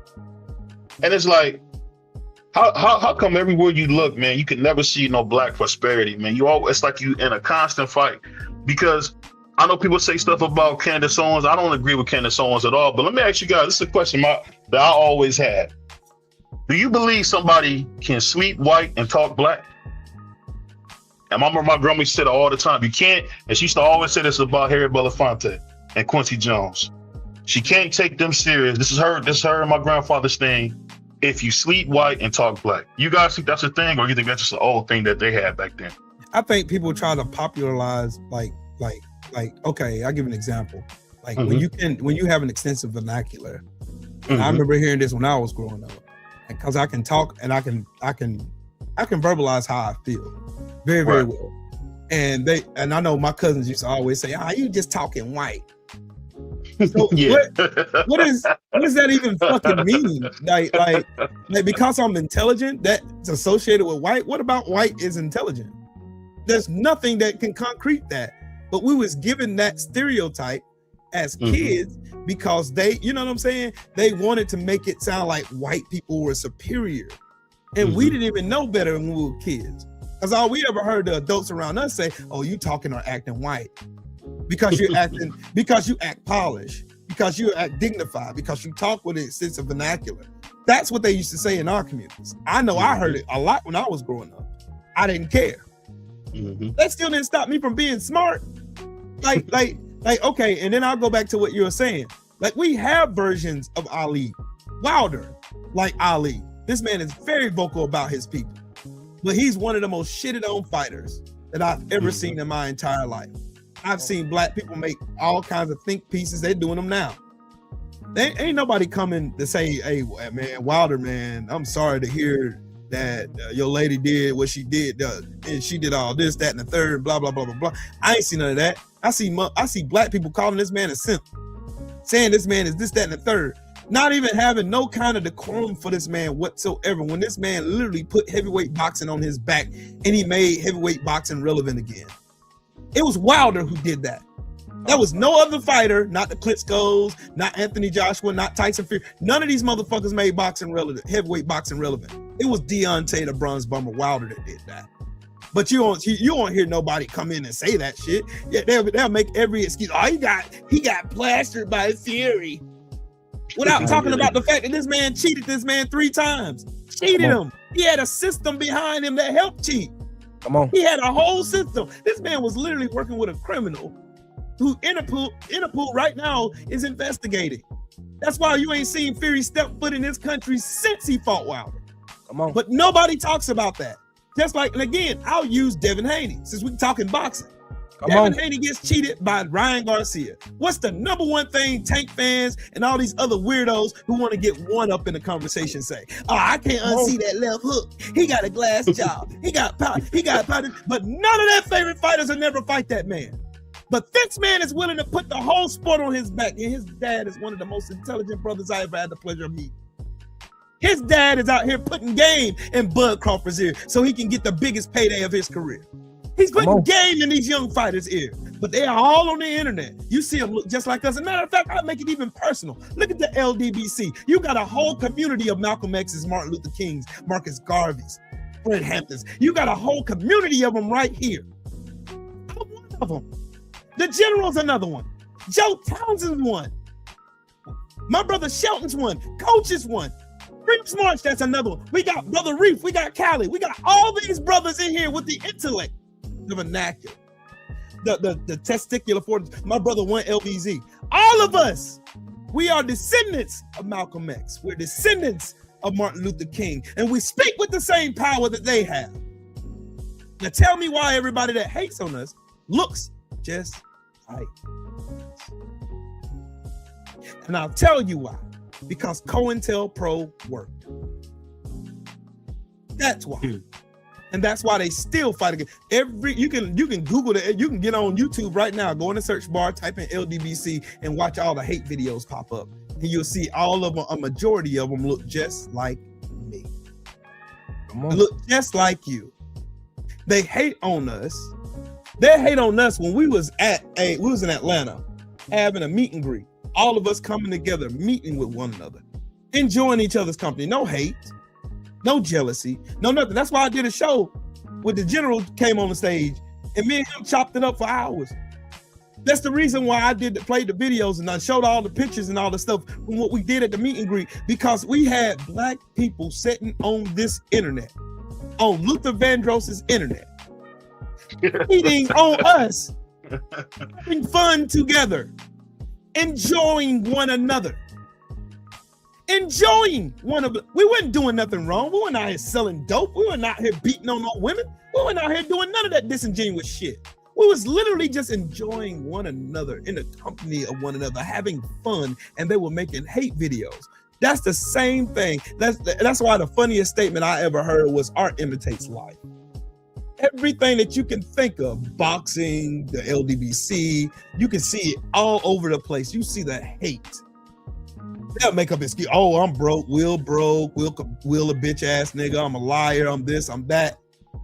And motherfuckers can't even bring a receipt to prove that. All they need is optics, just like white supremacy. All white supremacy needed was optics to cause fear through our communities.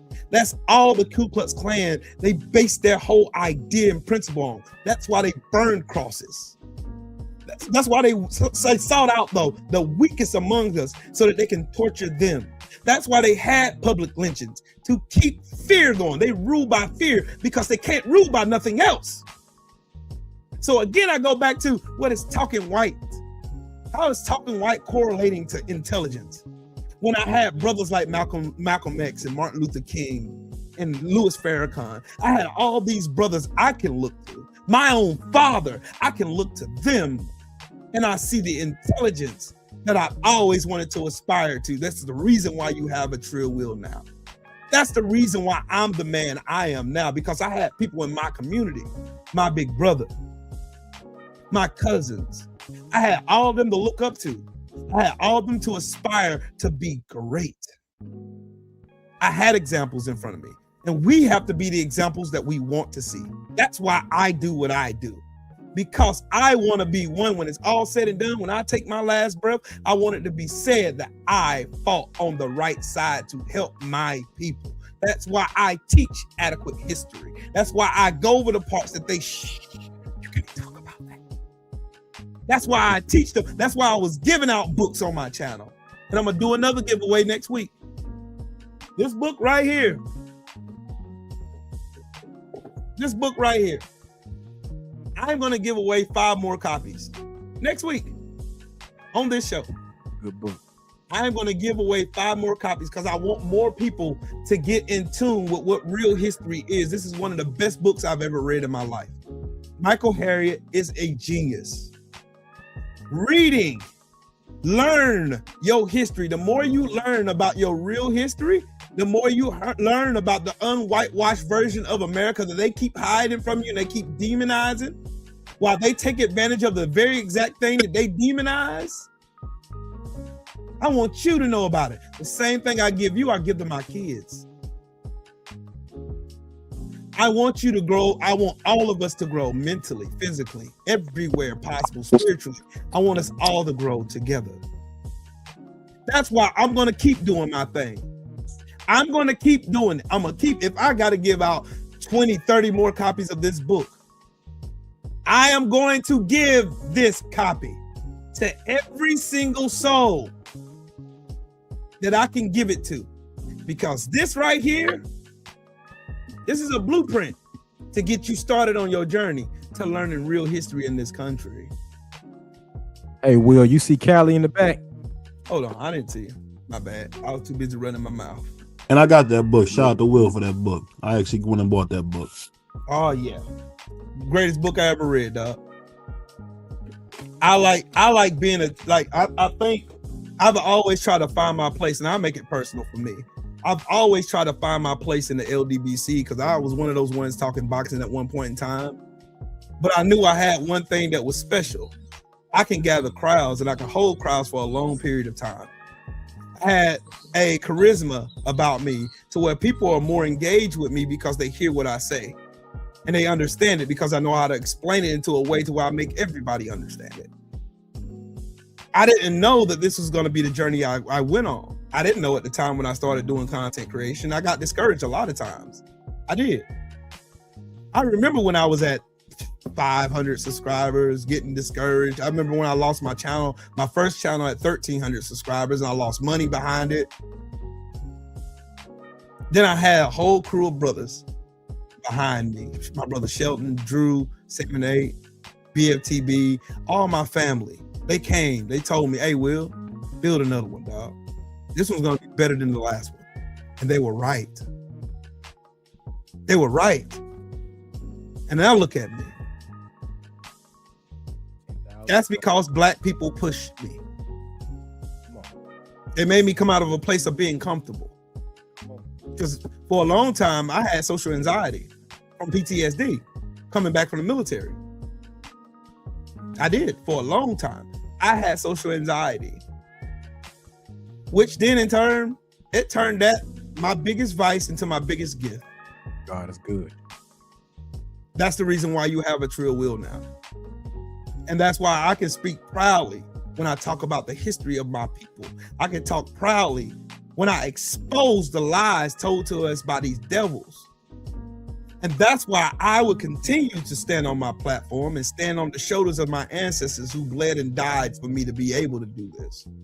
That's why I don't entertain certain conversations and I don't entertain certain people.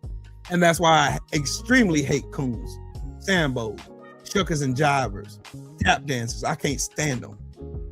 I can't stand them. I'm Black first. What's up, Callie? What's happening, fam? I was just gonna tell you, you might want to look into the history of your family as well, right?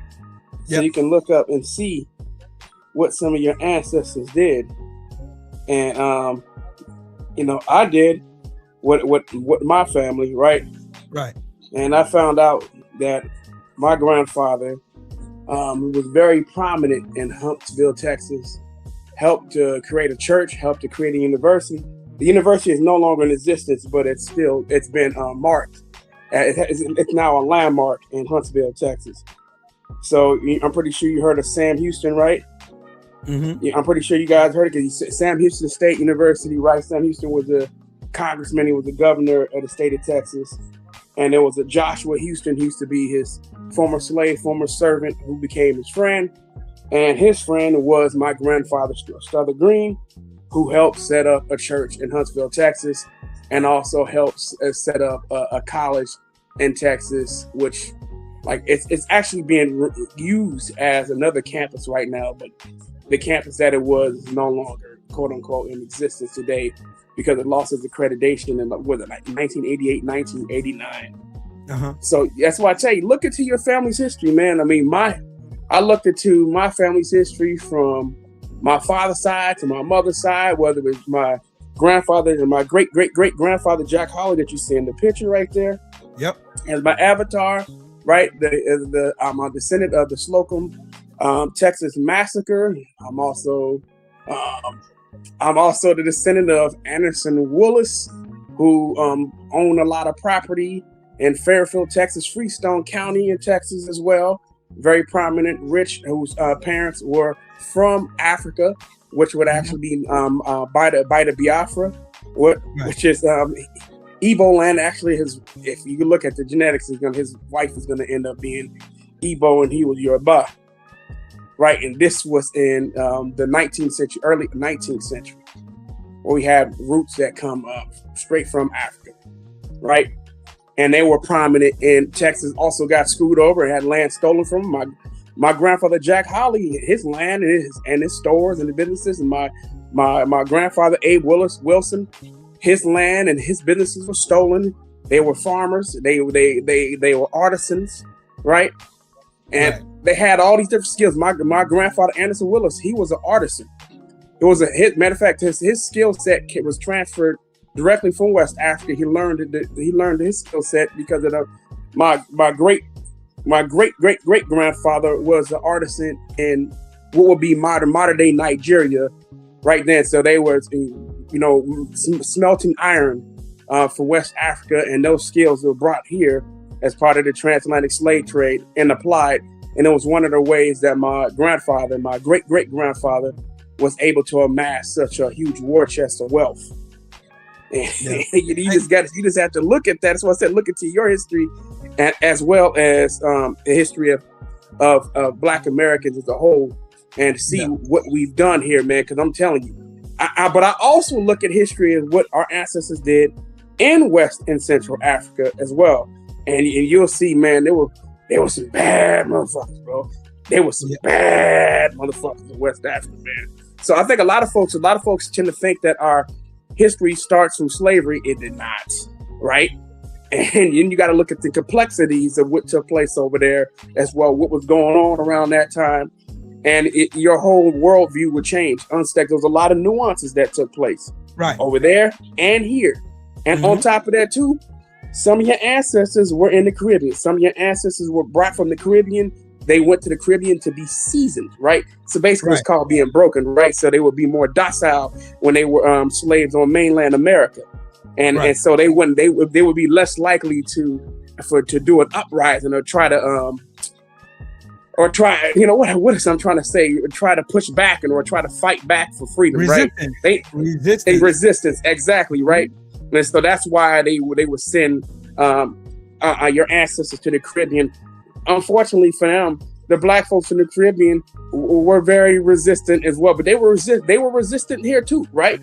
They had all these different maroon chat real quick. Shout out to my brother Joe Townsend in the super chat. He said, my family operates a Black-owned business going on 40 years, founded by my father, who was a community activist and a Black Panther.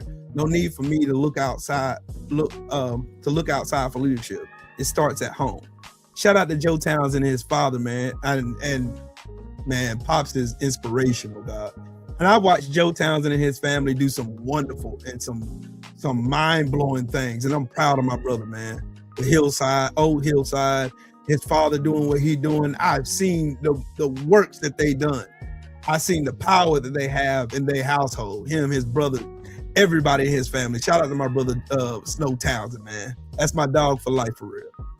I wanted to read this, and again, I'll go back and I'll say once again, I don't believe, and I will be lying to myself, that all white people are racist. I just believe that a majority of them are comfortable in racism. Because if that were true, then you wouldn't hear the story about Carl Braden. Carl Braden was a white journalist and a labor organizer who chose to stand against segregation when it was dangerous to do so. That year, he and his wife, Ann Braden, helped an African-American family, Andrew and Charlotte Wade, buy a home in a white neighborhood where black families were blocked from living. The house was quiet at first, then came the threats, phone calls, warnings, hate letters. On the night of June 7, 1954, a year after my dad was born, the home was bombed. No one was killed, but instead of protecting the victims, the state turned on the people who helped them. Carl Braden was arrested and charged with sedition, accused of trying to overthrow the government simply for opposing segregation. He was convicted and sent to prison. The bombers were not punished. Carl lost his job. He was labeled a traitor. His name was placed on watch lists, but he did not stop. After his release, he continued organizing, writing, and speaking out against racism and injustice across the South. He worked closely with civil rights groups and labor movements, believing that silence only helped oppression survive. Carl Braden lived long enough to see the civil rights movement reshape the nation, though he knew the work was unfinished. He died in 1975, 3 years before I was born. He did not throw a bomb, he did not spread hate, but he paid a heavy price for standing on the right side of history, and he never backed away. Shout out to Carl Braden. There's his picture for when he went to prison too. And there's the house that got bombed of that black couple that he helped out. That's a reason why I do not operate in ignorance either. It's a reason why. Because we have enough ignorant people out here. We have enough ignorance going on. We have an abundance of ignorance out here. Trump, this MAGA movement, every single one of these people are ignorant. They're stupid. And they depend on you being just as ignorant, or if not more ignorant than they are, so that they can continue their whole propaganda machine of lying to you, pissing on you, and telling you it's raining. That's right. That's why we have MAGA. That's why we have Trump. That's why we have the most incompetent white men in America running this country into the ground. Coach, you got anything? I gotta hop up off go ahead, here. Coach. Go ahead, Coach. I just want to thank my brother Trill Will for giving us a platform to come on and speak on.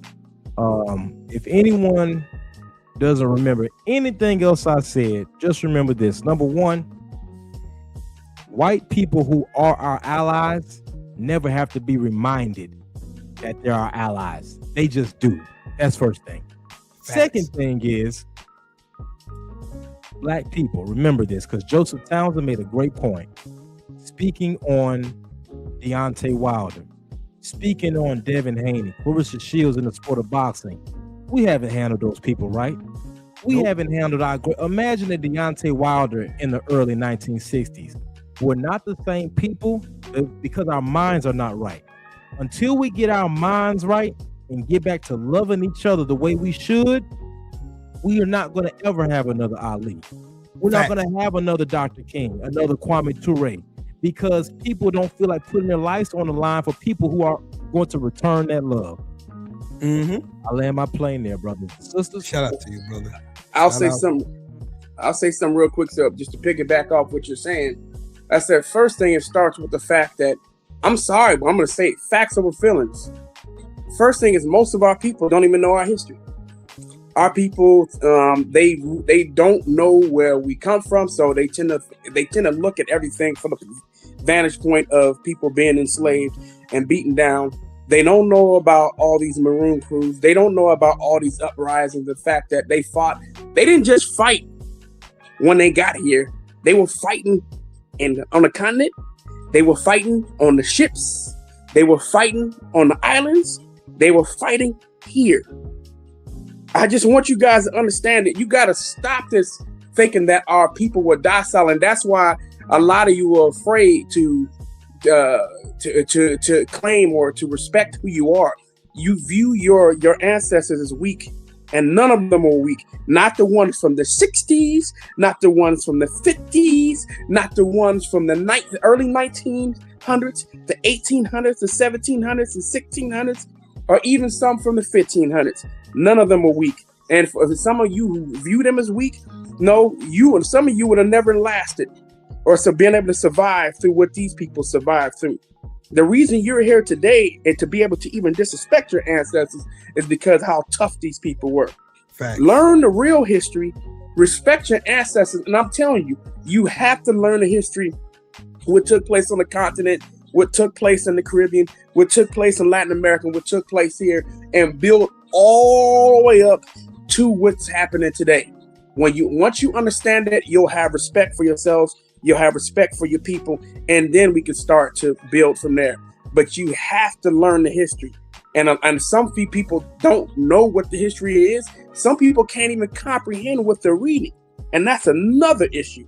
But I don't want to hold you up, man. Go do your thing, brother. Oh, before we go, bruh, you got to go take a DNA test, bro. I think you got Gullah Geechee history. I mean ancestry, right? Yeah. I know. So that's why you looking damn near 100% Sub-Saharan African. You might want to go get tested, but you probably in the high. I know you definitely in the 90s, genetically, right? So go check that out. Go check out what your genetic lineage is. I think it'll be a good thing. On top of that, it'll help you put together your family tree, and then you can come back and research your family and see all the great things that they did. Because you never know who you could be related to. Mm-hmm. Finding out all kinds of stuff now. You know what I mean? But absolutely. Anyways, and I'm talking about what the ones that did here, bro. Just to let some folks are like, I don't know, I'm talking about what your ancestors did here in the States. Yeah. Hey, I think I'm gonna do a panel this week because I'm off on Tuesday, Wednesday, and Thursday. I'm gonna do a panel this week where we just chop it up.